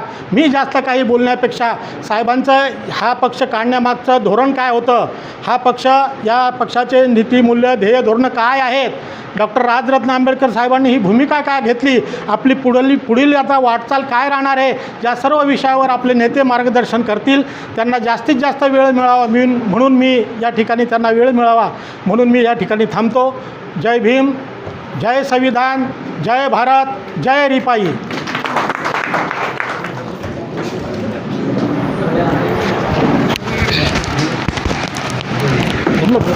यानंतर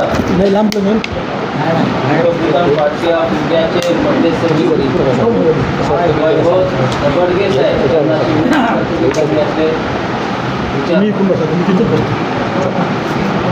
रिपब्लिकन पक्षाच्या हिंगोली जिल्हा प्रवेश सोहळ्यासाठी उपस्थित असलेले या सोहळ्याचे सन्माननीय अध्यक्ष, महाराष्ट्र राज्याचे सन्माननीय अध्यक्ष दिनेशजी हनुमंते साहेब, या मंचावरती उपस्थित असलेले ज्यांनी आत्ताच आपल्यासमोर मार्गदर्शन केलं ते आमचे रिपब्लिकन पक्षाचे महाराष्ट्र राज्याचे उपाध्यक्ष आयुष्यमान सिद्धार्थजी गायकवाड सर, महाराष्ट्र राज्याचे संघटक आयुष्यमान डॉक्टर दीपक गोनेकर सर, या विभागाचे अध्यक्ष आयुष्यमान ॲडव्होकेट रामजी कांबळे साहेब, हिंगोली जिल्ह्याचे सन्माननीय जिल्हाध्यक्ष आयुष्यमान रवींद्र वाढे सर, वाशिमवरून आलेले आमचे वाशिमचे जिल्हाध्यक्ष आयुष्यमान काशीनाथजी आंबोरे सर, हिंगोली जिल्ह्याचे आमचे महासचिव आणि आता रिपब्लिकन पार्टी ऑफ इंडियाची आमची फायर ब्रिगेड असणारी तोफ शेख आतिकुर रहमान भाई, या जिल्ह्याचे आमचे प्रसिद्धी प्रमुख बबन मामा बुक्तरजी, भीमा सूर्यतळजी, राहुल घोडकेजी, आमचे सर्व सन्मान्य पदाधिकारी, या ठिकाणी उपस्थित असलेले ज्येष्ठ आंबेडकरी चळवळीचे समीक्षक प्राध्यापक डॉक्टर शतकृष्ण जाधव सर आणि सर्वच विविध क्षेत्रातून आलेले सर्व बाबासाहेब आंबेडकरांच्या विचाराला, कार्याला जुळलेले तुम्ही सर्वजण, तुम्हाला सर्वांना माझा सप्रेम जय भीम. आपण सगळेजण रिपब्लिकन पार्टी ऑफ इंडिया या पक्षाच्या सहविचार सभा आणि पक्षप्रवेशासाठी जमलेला आहात. तुम्ही पाहिला असेल असंख्य लोकांनी आज सुरुवातीला पक्षामध्ये प्रवेश घेतलेले आहेत. अजून बरीचशी यादी बाकी आहे प्रवेश घेण्यासाठीची. रिपब्लिकन पक्ष हा काय नवीन पक्ष नाही, ही काय नवीन नाव नाही आहे. बाबासाहेबांच्या संकल्पनेतलं, बाबासाहेबांच्या विचाराचं हे रिपब्लिकन संकल्पनेत नाव आहे, हा विचारधारा आहे, ही आयडिओलॉजी आहे. फरक एवढाच आहे की बाबासाहेबांच्या नंतर आम्ही ज्यांना नेते मानून घेतलं होतं त्या आमच्या नेत्यांनी या बाबासाहेबांच्या रिपब्लिकन विचारधारेवरती, हा फॅन एकदा बंद करा, इथं ज्याचं बटन आहे ते, बाबासाहेबांच्या नंतर जेव्हा आमचे नेते आम्ही ज्यांना म्हणून घेतलं होतं त्या आमच्या लोकांनी बाबासाहेब आंबेडकरांच्या या रिपब्लिकन विचारधारेवरती चालण्याच्या ऐवजी त्यांनी रिपब्लिकन विचारधारेला चॅलेंज करायचं काम केलंय. बाबासाहेबांनी आम्हाला रिपब्लिकन विचारधारेवर चालायला सांगितलं होतं, आमच्या नेत्यानं रिपब्लिकन विचारधारेला चॅलेंज केलं. काय चॅलेंज केलं? त्यांनी असं चॅलेंज केलं की हा निळा झेंडा आणि हा रिपब्लिकन पक्ष एका जातीपुरता मर्यादित आहे, एका जातीचं त्याला लेबल लागलेलं आहे, असं त्यांनी लोकांच्या समोर सांगितलं. रिपब्लिकन नाव आलं म्हणजे एका विशिष्ट जातीपुरता पक्ष मर्यादित होतो, अशा प्रकारचं त्यांनी सांगितलं. ती त्यांची काय बुद्धी असेल किंवा त्यांच्याकडे आकलन बुद्धी नसेल आता आपण सांगू शकत नाहीत. पण तुम्ही पाहिलं असेल, देशाचं सर्वात मोठं सत्ताधारी असणारं अमेरिका राज्य आहे, अमेरिकेमध्ये रिपब्लिकन नावाचा पक्ष आहे. अमेरिकेच्या असणाऱ्या बाजूचे जे काही युरोपन खंड आहेत त्याच्यातल्या जवळपास 48 देशामध्ये 48 देशाचा झेंडा हा निळ्या रंगाचा आहे. हे मी बोलतो म्हणून तुम्ही विश्वास ठेवू नका, तुम्ही इंटरनेटवरती गुगलवरती सर्च करून पहा.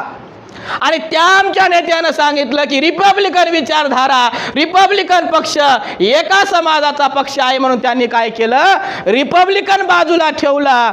त्याच्यानंतर काहीतरी बहुजन नावाची संकल्पना आणली. बहुजनाची संकल्पना काही काळ सक्सेस करून दाखवली आणि ती चालत नाही म्हणून अजून काहीतरी वेगळं करता करता शेवटी आज आपण वंचितवरती येऊन ठप्प झालो. बाबासाहेबांनी रिपब्लिकनचं आयडेंटिटी दिली, रिपब्लिकनचं नाव दिलं आणि हे सगळं करता करता आम्ही कोण्या स्टेपवरती आलो हे सगळं तुम्हाला माहीत आहे. इथपर्यंत जे काही झालं हे बाबासाहेबांच्या रिपब्लिकन विचारधारेवरती चालण्याचं नव्हतं, तर तिला चॅलेंज करण्याचं काम होतं. प्रश्न महत्त्वाचा असा होता, आमच्यासमोर अडचण महत्त्वाची अशी होती, आम्ही तुम्ही सगळेजण संविधानाला मानणारे लोक आहोत. इथं आलेला सगळे माणूस तुम्ही संविधानाला मानता? तुमच्यातला असा एक तरी माणूस आहे का ज्याला हात वरून करून दाखवा की मी संविधानाला मानत नाही, मी संविधानाचा पुरस्कार करत नाही, असं कोणी आहे का इथं बसलेलं? ज्या अर्थी तुम्ही इथं आलात त्या अर्थी तुम्ही सगळेजण संविधानाचे समर्थक आहात, संविधानाचे पुरस्कर्ते आहात. पण मोठी दुःखाची गोष्ट अशी आहे आणि मोठी अडचणीची गोष्ट अशी आहे, एक संविधानाचे पुरस्कर्ते या देशामध्ये राहतात आणि यांच्याच बाजूला संविधानाचे तिरस्कर्ते राहतात. संविधानाचे पुरस्कर्ते कोण? जे संविधानाला आपला श्वास मानतात आणि ते संविधान वाचवण्यासाठी ते सगळ्या प्रकारचा प्रयत्न करतात, ते संविधानाचे पुरस्कर्ते आहेत. आणि त्याच्या बाजूला जो रोज संविधान संपलं पाहिजे, ते संविधान नष्ट झालं पाहिजे आणि ते नष्ट करण्यासाठी काय काय करावं लागतंय सगळे प्रयत्न करतात. असे या देशामध्ये संविधानाचे तिरस्कर्ते लोक राहतात. अडचण मुख्य आमची अशी आहे, जे लोक संविधानाचे पुरस्कर्ते आहेत, संविधानाचा सन्मान करतात, संविधानाला आपला श्वास मानतात, त्यांच्याकडं संविधानातलं कोणतंच पद नाही. जे संविधानाला श्वास मानतात, जे संविधानाचा पुरस्कार करतात, त्यांच्याकडं संविधानातलं कोणतंच पद नाही. संविधानिक पद कोणतं आहेत? आमदार, खासदार, मंत्री, मुख्यमंत्री, कॅबिनेट मंत्री, राज्यमंत्री, प्रधानमंत्री, राष्ट्रपती. ही कुठली यंत्रणा आहे? ही संविधानातली यंत्रणा आहे. आणि मग या संविधानाच्या यंत्रणेवर कोण बसायला पाहिजे होतं? जे संविधानाला मानतात त्यांनी बसायला पाहिजे होतं. पण ते बसलेले आहेत का? संविधानाचे समर्थक, संविधान कोणत्याच पदावरती नाही आहेत आणि जे सगळ्यात मोठे संविधानाचे विरोधक आणि तिरस्कर्ते आहेत ते सगळ्यात जास्त संविधानिक पदावर जाऊन बसलेले आहेत. तुमचा आमदार, तुमचा खासदार, तुमचा मंत्री, तुमचा मुख्यमंत्री, तुमचा कॅबिनेट मंत्री, राज्यमंत्री, प्रधानमंत्री, राष्ट्रपती, हे सगळ्या पदावरती संविधानाला विरोध करणारे संविधानाचे तिरस्कर्ते बसलेले आहेत. हे तुम्हाला मान्य आहे? हे आपल्या सगळ्यांना मान्य आहे. अडचण मग आपली अशी आहे, असं कसं होऊ शकते? संविधानाचे विरोधक, संविधानाचे तिरस्कर्ते संविधानिक पदावरती कसे जाऊ शकतात आणि संविधानाचे समर्थकच संविधानिक पदापासून लांब कसे राहू शकतात? तुमच्या घरात संविधान आहे, तुमच्या प्रत्येकाच्या लग्नात तुम्ही संविधान भेट देता, कुठं जयंतीला, कुठं धम्म परिषदला, कुठं कार्यक्रमाला गेलं तर संविधान विकत आणता. पण हे सगळं तुम्ही संविधान आणल्याच्या नंतर त्याच्यातलं आकलन किती करता आणि त्यानुसार वागण्यासाठी प्रयत्न तुम्ही किती करता आणि तुमच्याबरोबर जो तुमचा नेता आहे त्याला चालवण्यासाठी तुम्ही किती प्रयत्न करता, हा सगळ्यात मोठा प्रश्न आहे. काय संविधान? संविधानाची निर्मिती करत असताना विश्वरत्न डॉक्टर बाबासाहेब आंबेडकरांनी संविधान का निर्माण केले हे त्या संविधानाच्या प्रास्ताविकेमध्ये लिहिलेलं आहे. डॉक्टर साहेब संविधान लिहिण्यामागचा काय उद्देश आहे हे त्या संविधानाच्या प्रियम्बलमध्ये आहे आणि ती रोज आमच्या शाळेतल्या लेकराला शिकवल्या जाते. रोज आम्ही आमच्या घरामध्ये फ्रेम लावून ती वाचत असतो. त्या संविधानाच्या प्रास्ताविकेमध्ये संविधान निर्मितीचा उद्देश आहे आम्ही भारताचे लोक, भारताचे सार्वभौम समाजवादी धर्मनिरपेक्ष लोकशाही घडवण्याचा व त्याच्या सर्व नागरिकास. संविधानाचा उद्देश काय आहे? सामाजिक, आर्थिक आणि राजनैतिक 3 प्रकारचा न्याय मिळवून द्यायचा आहे. किती प्रकारचा न्याय मिळवायचा आहे? सामाजिक, आर्थिक आणि राजनैतिक 3 प्रकारचा न्याय मिळवण्यासाठी संविधानाची निर्मिती आहे. आता आमच्याकडं संविधान तज्ज्ञ लोक आहेत, संविधानावर PhD करणारे लोक आहेत, संविधानावर व्याख्यान देणारे लोक आहेत, संविधानावरती मोठमोठे प्रबंध लिहिणारे लोक आहेत. त्या आमच्या लोकांना संविधानाची ही प्रास्ताविका कधी समजून घेतली की नाही हा मोठा प्रश्न आहे. कारण त्यामध्ये स्पष्ट सांगितलेलं आहे सामाजिक आंदोलन केल्याशिवाय आणि त्याच्यामध्ये यशस्वी झाल्याशिवाय तुम्हाला आर्थिक आंदोलनाला यशस्वीता मिळत नाही. त्याच्यानंतर जोपर्यंत तुम्ही आर्थिक आंदोलनामध्ये यशस्वी होत नाही तोपर्यंत तुम्ही राजकीय न्याय प्राप्त करण्याच्या लायक बनू शकत नाही. हे मी सांगत नाहीये, बाबासाहेब आंबेडकरांच्या संविधानाचं प्रियम्बल सांगतंय. आमच्या नेत्यानं काय केलं? संविधानातलं सामाजिक, आर्थिक, राजकीय हे 3 टप्पे होते, 2 टप्पे काढून टाकले. डायरेक्ट राजकीयावर घुसले आमचे लोक आणि आमचे नेते. जे उठला त्यानं राष्ट्रीय पार्टी काढायचं काम केलं. त्याला बेस सामाजिकचा नाही आणि आर्थिकचं तर कुठं नावच नाही. मग कसं चालेल आपला पक्ष? कसं आपण जाणार आहोत सत्तेमध्ये?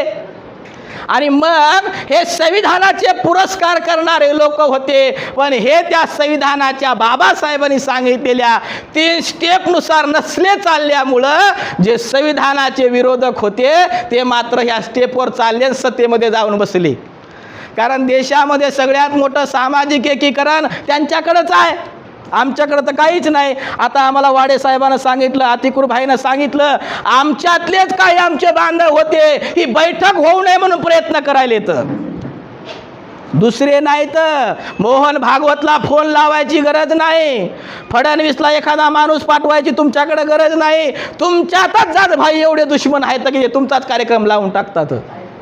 आणि त्यांच्याकडे सामाजिक एकीकरण एवढं आहे की त्यांच्या पक्षातला काँग्रेसचा असला आणि BJPचा असला आणि 2 जर संयुक्त असले तर विचार दोघांचा एकच असतो. एवढी सामाजिक विषमता आमच्याकडे आणि त्यांच्याकडे तेवढी सामाजिक समता आहे आणि त्यांनी त्याच्यावरती काम केलं. आर्थिक समतेवरती तर त्यांचं एवढं काम आहे. विश्व हिंदू परिषद तुम्हाला आम्हाला माहीत आहे, बजरंग दल तुम्हाला आम्हाला माहीत आहे, पण RSS मध्ये चालणारी सगळ्यात मोठी इकॉनॉमीची विंग सहकार भारती नावाची विंग तुम्हाला माहीत नसेल. देशाचं जे काही सहकार क्षेत्र आहे, देशाचं जेवढं काही कोऑपरेटिव्ह क्षेत्र आहे, ज्याचं देशाचं अर्थकारण चालवतात, त्याच्यावरती सगळं कंट्रोल या देशातल्या RSSच्या विचारसरणीच्या प्रमुख लोकांचा आहे. आणि तेव्हा ते आर्थिक क्षेत्रावरती काम करतात, ऑटोमॅटिक राजकीय क्षेत्रात जायला त्याला काहीच अडचण जात नाही. राजकारणात काय लागत असतो? राजकारणात पॉवर लागते, पैसा लागते आणि प्रतिष्ठा निर्माण करावी लागते. हे 3 लोक त्यांना पुरवतात. एखादा त्यांच्या पक्षाचा माणूस उभा राहिला की त्यांच्या सहकाराच्या फंडातून 200-400 एकदाच कोटी काढतात आणि डायरेक्ट हेलिकॉप्टरनं प्रचार होतो. आमचे कार्यकर्ते वाडेसाहेबासारखे कार्यकर्ते पदरच्या भाकरी बांधून न्यायच्या, घरच्याच भाकरी बाहेर नेऊन खायच्या, हे कार्यक्रम आम्ही इतके दिवस चालवला. गेल्या बाबासाहेबांच्या राजकीय चळवळीमध्ये हे सगळं तुम्ही चित्र पाहिलं आहे. माझा प्रश्न आपल्याला एवढाच आहे, जर हे त्यांना करता येतंय, ते संविधानाचे विरोधक असून जर त्यांना जमतंय, तर तुमच्या तर बापाचं संविधान आहे. तुम्ही तर रोज घरात संविधान मानता, त्या संविधानाला वंदन करता, मग तुम्हाला का जमत नाही? तुमच्या लोकांना का केलं नाही? तुमच्या नेत्याला तुम्ही का प्रश्न विचारला नाही की साहेब आपण सामाजिक, आर्थिक, राजकीय या 3 टप्प्यावर का जाऊ शकत नाहीत? हे आम्ही विचारा पाहिजे होता प्रश्न. आजही आमचे लोक मोठ्या छाती बडून आणि अभिमानानं सांगत असतात की या देशामध्ये आज आमचा सगळ्यात मोठा निळ्या झेंड्याचा असणारा पक्ष कोणता आहे? तो बहुजन समाज पार्टी आहे. लोक अभिमानानं छान छाती बडून सांगतात. आपल्यालाही बरं वाटतंय, आम्हालाही ते बरं वाटतंय की देशामध्ये निळ्या झेंड्याचा असणारा बहुजन समाजाचा तो पक्ष आहे, हे आपल्यालाही बरं वाटतंय. पण याचं सुद्धा राजकारण तुम्ही आपण बघितलं तर त्या धोरणावरती नाही असं आपल्याला दिसून येतंय. कसं?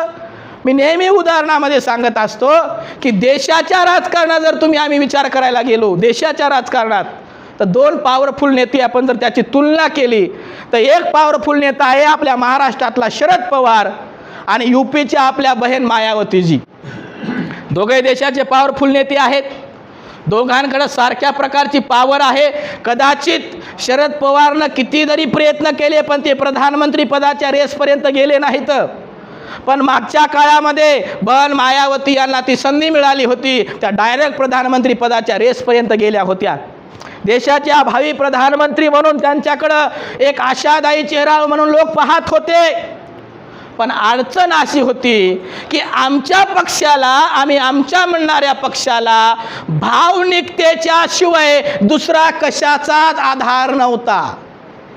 आमच्या पक्षाला, निळ्या झेंड्याच्या पक्षाला, राष्ट्रीय पक्षाला भावनिकतेशिवाय म्हणजे काय? बाबासाहेबाचा झेंडा आहे, बाबासाहेबाचा निळा रंग आहे, बाबासाहेबाचा हत्ती आहे आणि बाबासाहेबाच्या विचारधारेवर चालणार आहे. याच्या पलीकडे दुसरं काहीच नाही. आता तुम्हाला नुसतं बाबासाहेबाचं नाव घेऊन या दिवसभर रूममध्ये जर कोंडलं आणि भाकर नाही दिली, काय नाही दिली, तर काय बाबासाहेबाचं नाव घेऊन तुम्ही वाचणार आहेत? तर तुम्हाला जगावं लागल, जगण्याचे साधनं तुमच्याकडे लागतील. पण ते काहीच नाही, नुसतं बाबासाहेबाचं नाव आहे, बाबासाहेबाचा झेंडा आहे, बाबासाहेबाचं चिन्ह आहे, एवढाच भावनेचा आधार आहे आमच्या पक्षाला. आणि इकडं शरद पवारच्या पक्षाला काय आधार आहे? या शरद पवारच्या पक्षाला महाराष्ट्रात जेवढे काही साखर कारखाने त्याच्यापैकी 80% एकट्याच्याच मालकीचे. महाराष्ट्रात जेवढ्या काही सूतगिरण्या, त्या सूतगिरण्यापैकी 80% सूतगिरण्या याच्याच माणसाच्या. महाराष्ट्रात काय जेवढे टेक्स्टाईल पार्क आहेत, ग्लोबल पार्क आहेत, उद्योग इंडस्ट्री आहे, त्याच्यापैकी 60 ते 70% याच्याच मालकीची. म्हणजे यांच्या राजकारणाला बेस कशाचा आहे? सहकाराचा, समाजकारणाचा आणि अर्थकारणाचा. आणि आमच्या राजकारणाला बेस कसा आहे? निस्ता भावनिकतेचा. भावना कवा मोडून पडत तर काही सांगता येत नसते, पण हे क्षेत्र मोडून पडत नाही.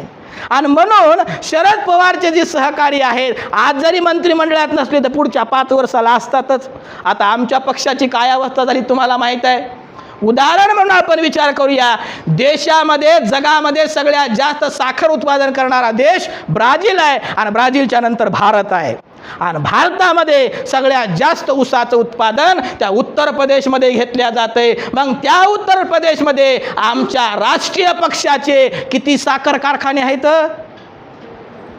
का माहीत तुम्हाला? कोणाला किती साखर कारखाने आहेत? एक तरी नाव तुम्हाला माहीत आहे काय? आपल्या बहुजन समाज पार्टीच्या एखाद्या कार्यकर्त्याचा शुगर कारखाना आहे उत्तर प्रदेशमध्ये, तुम्ही पाहिला आहे काय कधी? सरकार 20 वर्ष होतं आपलं तिथं. शुगर फॅक्टरी नाही, कोऑपरेटिव्ह बँक नाही, इथेनॉल नाही, काहीच नाही, कशातच काही नाही. राजकारणामध्ये 20 वर्ष सत्तेमध्ये आणि आमच्याकडं बेस कशाचाच नाही. आणि इकडं प्रस्थापित लोकांकडं सगळा बेस आहे. एका साखर कारखान्यावर लिगली 5000 कर्मचारी काम करतात. 5000 कर्मचारी म्हणजे 5000 कुटुंब. एका कुटुंबात 4 माणसं झाले तर 20,000 मत एकाच कारखान्यावर तर त्याच्या खिशात आहे. एका एज्युकेशन संस्थेवरती 200-400 कर्मचारी सर काम करतात. म्हणजे 200-400 कुटुंब त्याच्यासोबत जुडलेले आहेत. एका कुटुंबात 4 माणसं धरले तर 1000-2000 माणसाचं वोट त्याच्या खिशात आहे.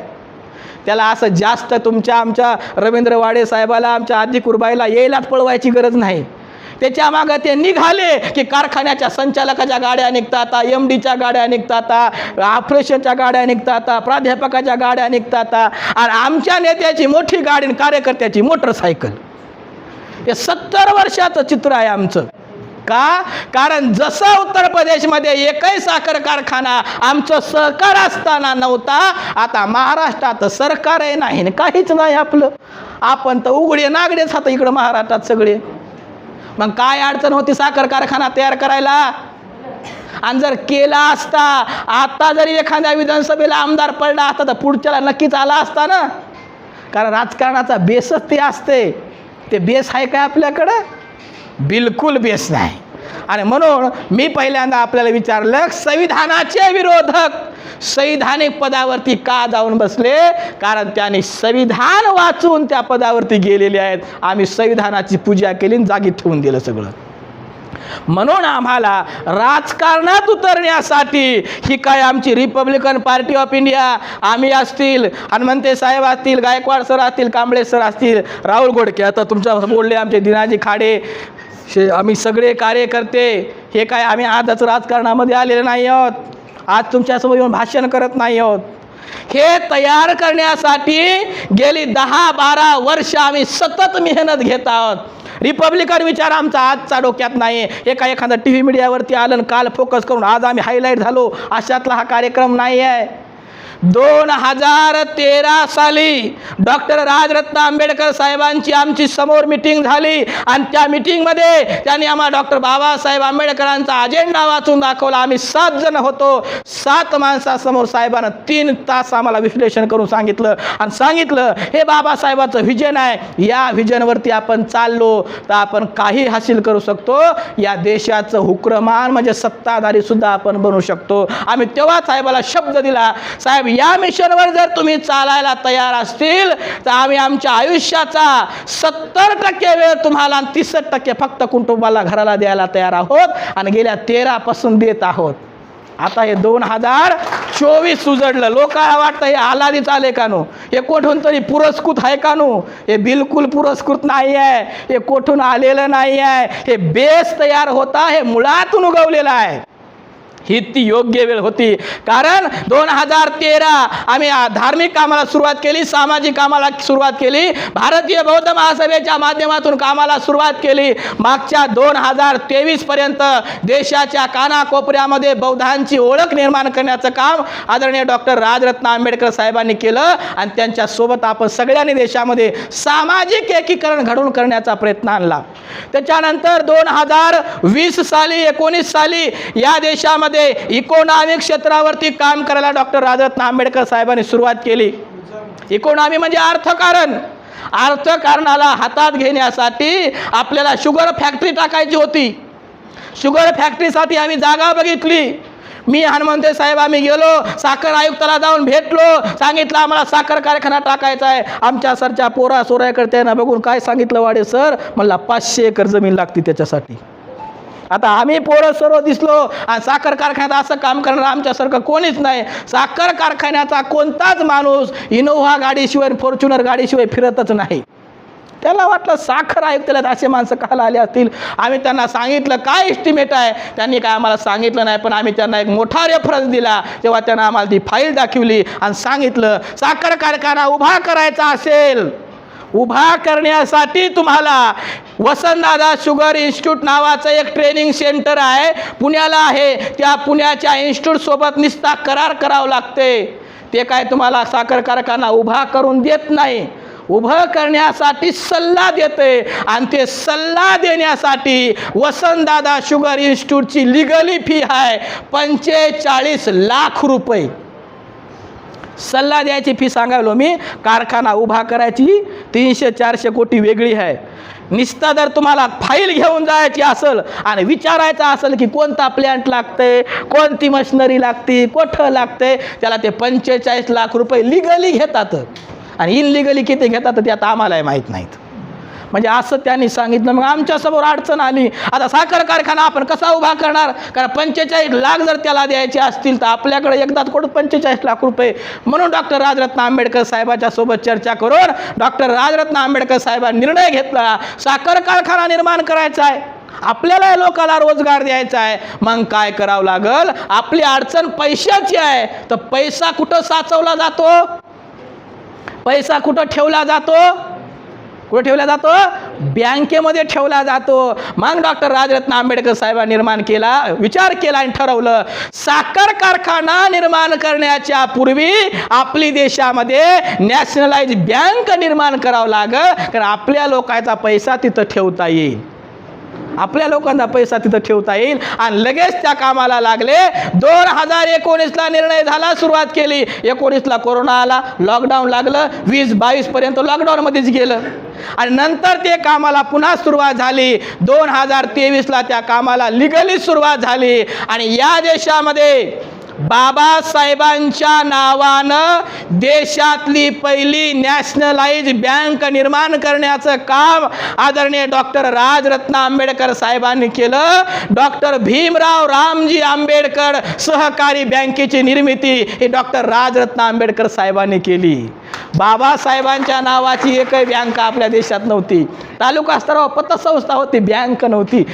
देश पातळीवरची कोऑपरेटिव्ह बँक निर्माण केली आणि आता त्या बँकेकडे आता एवढी पॉवर आलेली आहे. डॉक्टर राजरत्न साहेबांनी काल परवा LCDCच्या अधिकाऱ्यासोबत मिटिंग घेऊन सांगितलं, आम्हाला शुगर फॅक्टरी निर्माण करायची आहे, आमची स्वतःची बँक आहे. अहो त्यांनी सांगितलं, निस्ता तुम्ही प्रस्ताव द्या, 100 कोटी रुपयाचं कर्ज तुम्हाला देणं हे आमचं प्राथमिक कर्तव्य आहे. 100 कोटी रुपयाचं कर्ज देणं आणि त्याच्यावर जर लावून तुम्ही देत असताल तारण ठारून तर आम्ही 500 कोटीपर्यंत तुम्हाला तारणवर कर्ज देऊ शकतो. आणि म्हणून जो साखर कारखाना निर्माण करायचं काम होतं हे काम बंद पडलं नाही तर या कामाला गती मिळाली. आणि उद्याच्या येणाऱ्या 2 वर्षाच्या काळामध्ये तुम्हाला या देशामध्ये जशी डॉक्टर भीमराव रामजी आंबेडकर सहकारी बँक दिसते तसा 2 वर्षाच्या काळामध्ये डॉक्टर भीमराव रामजी आंबेडकर सहकारी साखर कारखाना तुम्हाला बघायला मिळणार आहे.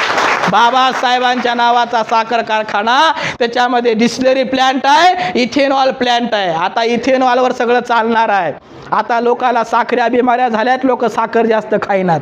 अपवाद आमचे गायकवाड सर आहेत, गायकवाड सर शुगर आहे पण साखर जास्त खातात. आता बऱ्याचशा लोकांना शुगर असल्यामुळे साखर सर खाईनात आणि म्हणून केंद्राने ते धोरण बदललं. त्याच्यामध्ये आपणही सहभाग होता, आपलं एक निवेदन होतं आणि केंद्राने त्या धोरणावरची निर्यात बंदी उठवली साखरेवर. जे साखर हा जीवनाक वस्तूचा भाग होता. आता इथेनॉल निर्मिती होईल. उद्या भविष्यामध्ये तुम्हाला हिंगोलीच्या आणि औंढ्याच्या रोडवरती doctor Bhimrao Ramji Ambedkar ethanol pump तुम्हाला पाहायला भेटेल, जिथं तुमचे लोक पंपाचे मालक असतील आणि कुलकर्णी देशपांडे पंपाला पेट्रोल भरायला आपल्याकडं इथेनॉल भरायला येतील. अशा प्रकारचं परिवर्तनाचं काम हे डॉक्टर राजरत्न आंबेडकर साहेबांनी केलेलं आहे. हे गेल्या 10-12 वर्षाच्या कामाचा आराखडा आहे, लेखाजोखा आहे. अजून भरपूर आहे पण वेळ कमी आहे आपल्याकडं. म्हणून आता हे कामावर यशस्वी झाल्याच्या नंतर, सामाजिक कामात यशस्वी झाल्याच्या नंतर ते आर्थिक टप्प्यामध्ये यशस्वी झाले आणि आर्थिक टप्प्यावर जो माणूस यशस्वी होतो तो निश्चितपणे राजकीय टप्प्यावरती राजकीय न्याय मिळवण्यासाठी लायक होतो. आणि म्हणून डॉक्टर राजरत्न आंबेडकर साहेबांनी ते सुद्धा धुरा आपल्या खांद्यावरती घेतली आणि गेल्या मागच्या 1 महिन्यापूर्वी 20 जुलै 2024ला मुंबईच्या नरिमन पॉईंट इथं असणाऱ्या YB चव्हाण सेंटरमध्ये बहिष्कृत हितकारणी सभा, बाबासाहेबांच्या जीवनातली पहिली संस्था, तिचं शतक महोत्सवी वर्ष. आणि त्या दिवशी कोल्हापूर संस्थानाचे संस्थानिक राजर्षी छत्रपती शाहू महाराज यांचे पंतू संभाजी महाराजाला निमंत्रित केलं. शाहू महाराजांचं बाबासाहेबाचं फार जवळीक नातं होतं आणि या महाराष्ट्रामध्ये मराठा समाज आणि बौद्ध समाज यांचं सुद्धा फार व्यावहारिक नातं आहे. हा एक फार जवळ राहणारा समाज आहे. यांना जवळ करून छत्रपती शाहू महाराजाचे पंतू संभाजी महाराज आणि डॉक्टर बाबासाहेब आंबेडकरांचे पंतू डॉक्टर राजरत्न आंबेडकर साहेब दोघं एकत्र आले आणि 20 तारखेला त्यांनी घोषणा केली. शाहू महाराजांना राजरत्न आंबेडकर साहेबाला विनंती केली की आंबेडकर साहेब तुमच्यासारखा अतिशय विद्वान माणूस, इकोन लंडनच्या पार्लमेंटमध्ये जाऊन भाषण करणारा माणूस, भारतातल्या कोण्या खासदारानं लंडनच्या पार्लमेंटमध्ये जाऊन भाषण केलं नाही. आपले खासदार भारताच्या संसदेतच जाऊन झोपतात. राजरत्न आंबेडकर साहेबानं लंडनच्या पार्लमेंटमध्ये भाषण दिलेलं आहे आणि तिथं तुम्ही भाषण देणारे माणूस, जगाचं राजकारणाचा अभ्यास विश्लेषण करणारे तुम्ही माणूस भारताच्या राजकारणामध्ये तुम्ही ॲक्टिव्ह नाहीत.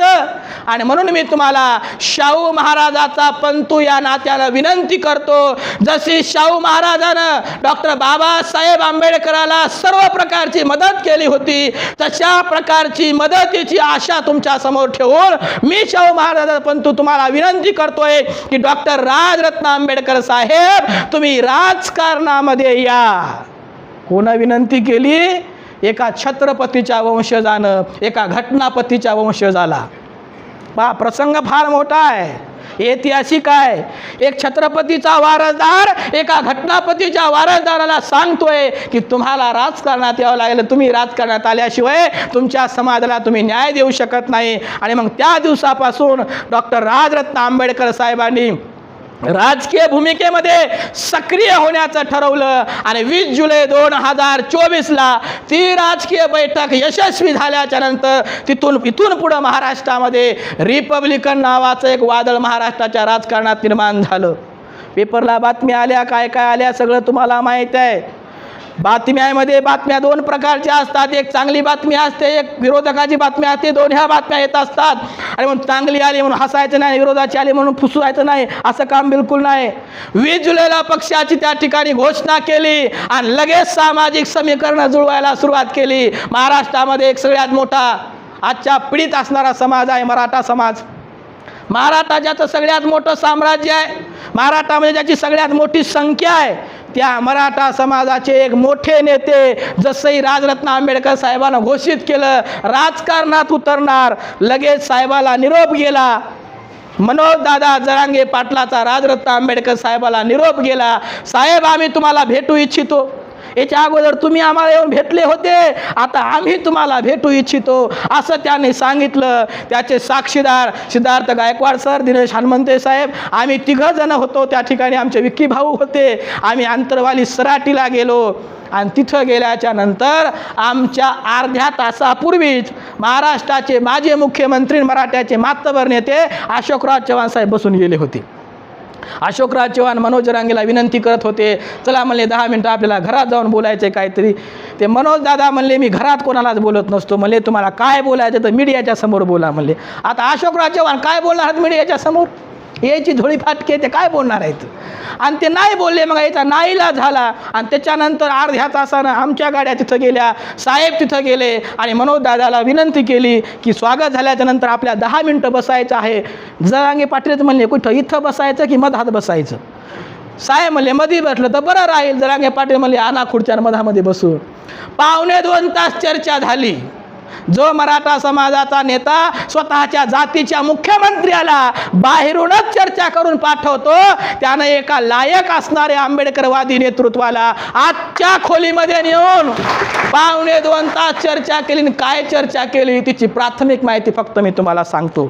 त्यांनी सांगितलं, आंबेडकर साहेब मी हे एवढं आंदोलन उभं केलं आहे आणि या आंदोलनाला आता महाराष्ट्रामध्ये यशस्वी कशी मिळत आहे हे तुम्ही सगळं डोळ्यानं पाहता.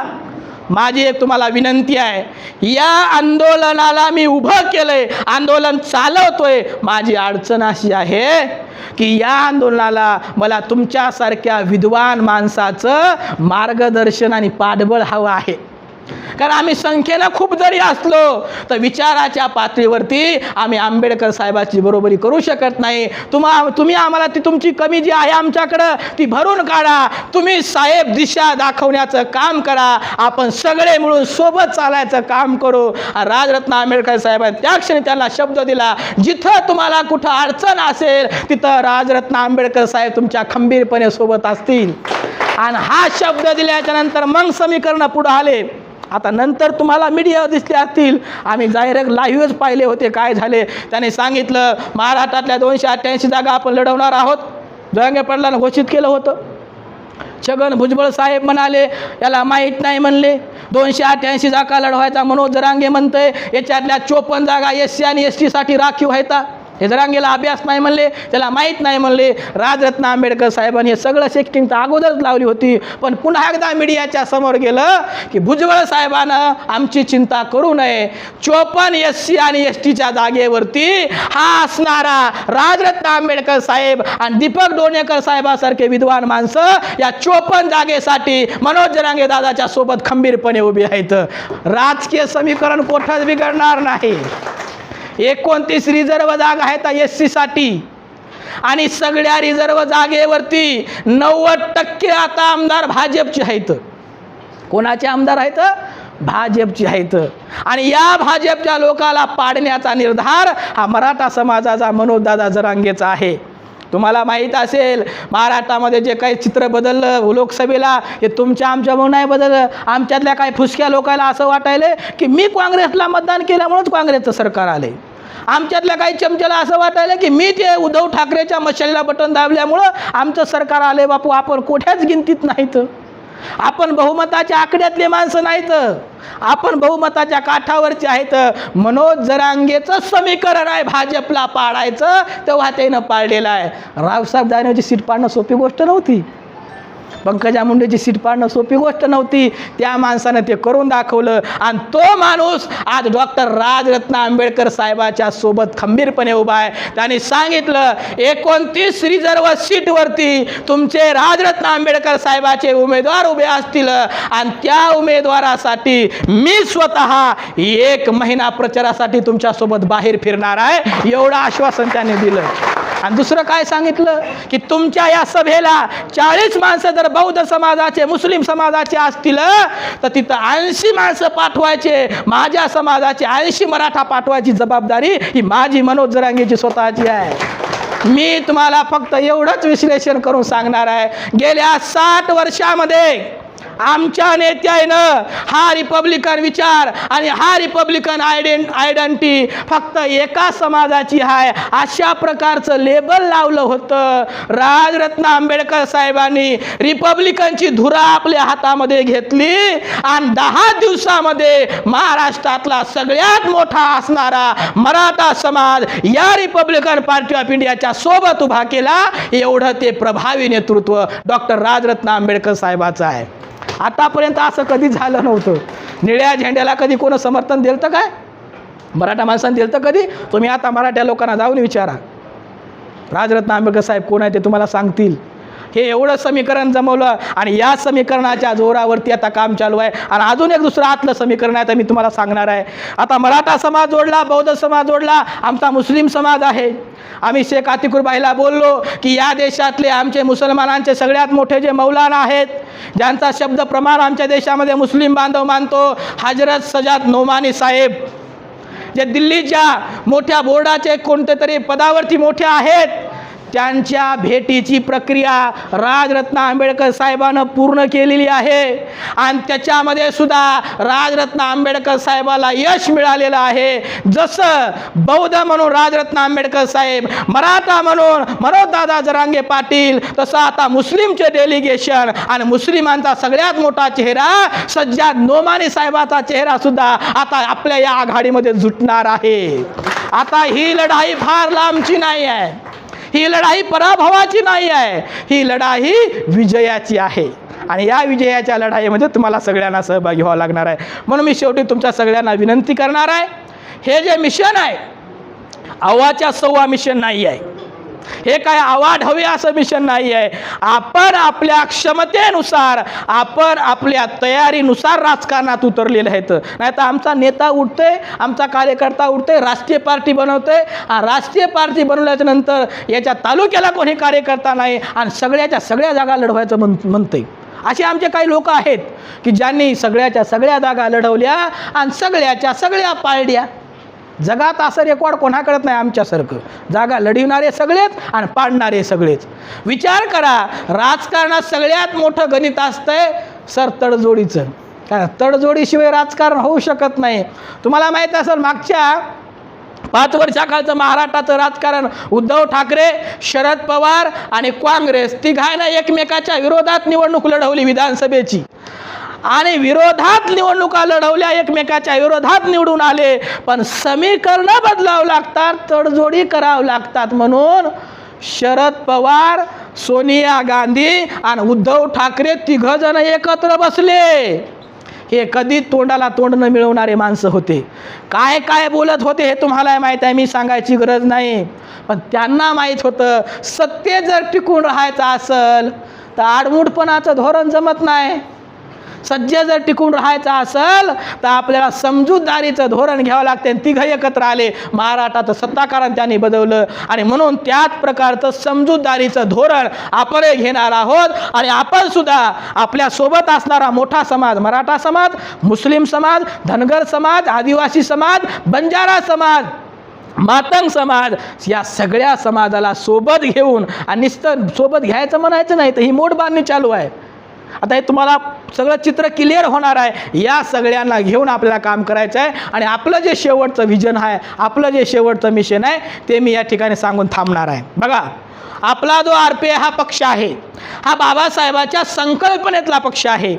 आणि या पक्षाची विचारधारा माणसाच्या जीवनामध्ये, बाबासाहेब लोकशाहीची व्याख्या सांगतात. लोकशाहीची व्याख्या बाबासाहेबाची लोकांच्या सामाजिक जीवनामध्ये, आर्थिक जीवनामध्ये रक्तविरहीन मार्गाने घडवून येणारी क्रांती म्हणजे लोकशाही आहे. जिथं रक्ताचा एक थेंबसुद्धा नाही गळला गेला पाहिजे, पण लोकांच्या सामाजिक आर्थिक जीवनात परिवर्तन झालं पाहिजे, त्याला लोकशाही म्हटल्या जाते. आणि हे परिवर्तन करण्यासाठी हा रिपब्लिकन पक्ष आहे, ही रिपब्लिकन आयडिओलॉजी आहे. आपल्या पक्षाचा झेंडा निळा आहे. हा बाबासाहेबांनी ठरवला, आपण तुम्ही नाही ठरवला. आणि या निळ्या झेंड्यामध्ये काय आहे? निळ्या झेंड्यामध्ये काय आहे? आपण सगळेजण म्हणतो निळ्या झेंड्यामध्ये अशोक चक्र आहे. हे आपल्याकडं अशोक चक्र जे आहे त्या चक्राचं नाव अशोक चक्र नाही आहे. अशोक चक्र काय अशोकानं निर्माण केलं म्हणून त्याचं नाव त्यानं दिले नाही. आपल्या निळ्या झेंड्यामध्ये जे चक्र आहे 24 आऱ्याचं, ज्याला आपण अशोक चक्र म्हणतो, ते अशोक चक्र नाही, ते धम्मचक्र आहे. ते काय आहे? ते धम्मचक्र आहे. आणि बाबासाहेबानं हे धम्मचक्र आपल्या रिपब्लिकनच्या झेंड्यावर नंतर दिलेलं आहे, राष्ट्रपतीच्या खुर्चीवर पहिल्यांदा बसवलेलं आहे. रिपब्लिकन झेंड्यात नंतर आलं धम्मचक्र. देशाचा जो प्रेसिडेंट असतो, ज्याच्या नावानं देशाचा कारभार चालतो, भारताचे राष्ट्रपती, त्याच्या पाठीमागे लिहिलेलं आहे धम्मचक्र प्रवर्तन आहे. तिथं अशोक चक्र प्रवर्तन आहे का? धम्मचक्र प्रवर्तन आहे. ते धम्मचक्र आहे. आणि हे धम्मचक्र सम्राट अशोकानं गतिमान केलं होतं. आणि तो गतिमान करणारा धम्म होता तथागत बुद्धांचा धम्म, समतावादी धम्म, ज्याच्यात तुम्ही आम्ही सगळे समान होतो, सारखे होतो. पुनश्च एकदा या देशाला ते धम्मचक्र गतिमान करण्याची जबाबदारी या रिपब्लिकन पार्टी ऑफ इंडियाची आहे. आणि ते धम्मचक्र परत एकदा भारतावर फिरवण्याची जबाबदारी आता तुमची, आमची, कार्यकर्त्यांची आहे. आणि म्हणून आपण सगळेजण कार्यकर्ते मोठ्या दमाने एका दिलाने कामाला लागायचं आहे. आणि कामाला लागत असताना येणारी विधानसभा तुमचं आमचं टार्गेट आहे. येणाऱ्या विधानसभेमध्ये तुमचा आमचा हक्काचा माणूस हा त्या विधानसभेमध्ये गेला पाहिजे. आमचे रवींद्र भाऊ वाडे असतील, आमचे शेख आतिकुर भाई असतील, याच्यासारखे लढाऊ माणसं हे नुसते स्टेजवर भाषण करून अर्थ नाही. आमच्या शेख आतिकुर भाईचं भाषण या हिंगोलीच्या नगर परिषदेमध्ये झालं पाहिजे आणि या हिंगोलीच्या नगर परिषदेचा विकास कसा करायचा त्यांच्या भाषणातून व्यक्त झाला पाहिजे. या हिंगोलीच्या मोठ्या सत्तेमध्ये आमच्या रवींद्र भाऊ वाडेचं भाषण झालं पाहिजे. इथलं स्टेजवरचं भाषण काही कामाचं नाही आहे, हे नुसतं भाषण आहे. आणि म्हणून याला सोबत जोड राजरत्न आंबेडकर साहेबांनी दिलेली आहे आणि त्याच्यासोबत तुम्ही सगळ्यांनी राहायचं आहे. आणि येणाऱ्या काळामध्ये आपल्याला त्या सत्तेचे समीकरण जुळवून आणायचे आहेत. हे सगळे राजरत्न आंबेडकर साहेब जुळवून आणतील. तुमचं आमचं एकच काम आहे, कार्यकर्त्यांना संवाद ठेवून फक्त प्रचार प्रसार करीत राहायचा, लोकांसमोर आपला पक्ष मांडायचा, आपली आयडिओलॉजी, आपली विचारधारा सोशल मीडियाच्या पोस्ट तुम्ही शेअर करत चला. हे सगळ्यात मोठं काम आहे. एवढं जर तुम्ही काम केलं तर सगळं बदलणार आहे. कारण लक्षात घ्या, भारताच्या लोकांची मानसिकता जाहिरातीवर चालते. नरेंद्र मोदी प्रधानमंत्री कशावर झाला? नरेंद्र मोदी प्रधानमंत्री जाहिरातीवर झालेला आहे. कारण संडासच्या दरवाजावर त्याचाच फोटो आहे आणि गॅसच्या सिलेंडरवर त्याचाच फोटो आहे. म्हणजे बाई खायला गेली तरी मोदी दिसते आणि बाथरूमला गेली तरी मोदी दिसते. पेट्रोल पंपावर त्याचा फोटो आहे आणि मसनवट्यात त्याचाच बोर्ड आहे. म्हणजे सगळीकडं त्याचाच फोटो आहे. आमच्या लोकांची काय सवय, हे मोदी काय अचानक नाही आला, त्यानं हे सगळं लोकांची मानसिकता पाहिली आहे. त्याला माहीत आहे हे लोक जाहिरात पाहूनच चालतात. म्हणजे आपण अंडरवेअर सुद्धा जाहिरात पाहूनच घालतो की नाही. लक्सची साबण सुद्धा ती कोणती ऐश्वर्या हिरोनी लावती म्हणूनच आम्ही लावतो. हे सगळं आपलं कशावर चालतंय? जाहिरातीवर. आणि म्हणून तुम्ही आम्ही सुद्धा आपल्या पक्षाची जाहिरात करायची आहे. कारण हे लोक जाहिरातीवर चालतात भारतातले सगळे आपले. आणि म्हणून आपण जसा पक्षाची जास्तीत जास्त जाहिरात करसाल तेवढा जास्तीत जास्त समूह आपल्यासोबत जुटत जाईल. आणि तेवढा समूह आपल्यासोबत जुटला तेवढी जास्त सत्तेमध्ये भागीदारी आपल्याला मिळत जाईल. त्यासाठी आपण सगळ्यांनी सहकार्य करायचं आहे. तुम्ही नक्कीच सगळेजण कराल अशा प्रकारची आशा अपेक्षा बाळगतो. आपल्या जिल्हा कार्यकारिणीने मेहनतीने अतिशय चांगल्या प्रकारची यशस्वी ही पहिली आणि यशस्वी मीटिंग आहे. ज्याचा शेवट ज्याचा सुरुवात ही उज्ज्वल असती त्याचा शेवट कधी होत नसतो. ज्याची सुरुवात ही उज्ज्वल असते. बघा, बुद्धाच्या धम्माची सुरुवात उज्ज्वल होती. इथल्या मनुवाद्यानं खोडून टाकलं पण तरी खुटना झालंय. कारण त्याची सुरुवात उज्ज्वल होती, शेवट कधी होणारच नाही. तशी आता हिंगोलीतली ही सुरुवात एवढी उज्ज्वल आहे की हिला शेवट कधी नाहीच आहे. टिंबच आहे शेवटी. असं आपण चालायचं आहे. त्यासाठी तुम्ही सगळ्यांनी सहकार्य कराल अशा प्रकारची अपेक्षा बाळगून सगळ्यांचं नवनियुक्त सभा पदाधिकाऱ्यांचं रिपब्लिकन पार्टी ऑफ इंडियामध्ये स्वागत करतो. सगळ्यांचा आभार. जय भीम, जय भारत, जय रिपब्लिकन.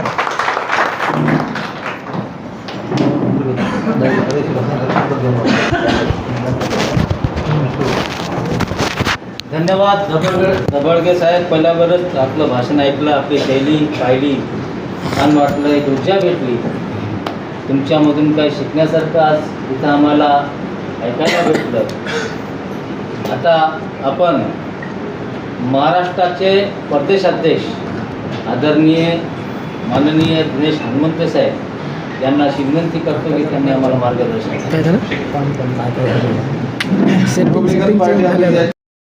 सिद्धार्थ गायकवाड साहेब, प्रदेश संघटक डॉक्टर दीपकजी डोनेकर साहेब, वाशिम जिल्ह्याचे जिल्हाध्यक्ष आयुष्मान काशीनाथजी आंबोरे साहेब, या हिंगोली जिल्ह्याचे RPIचे अध्यक्ष रवींद्रजी वाडे, महासचिव अतिकुर भाई, शेख अतिकुर भाई, आमचे डॉक्टर जाधव साहेब, उपस्थित या सभागृहात सर्वच पक्षाचे.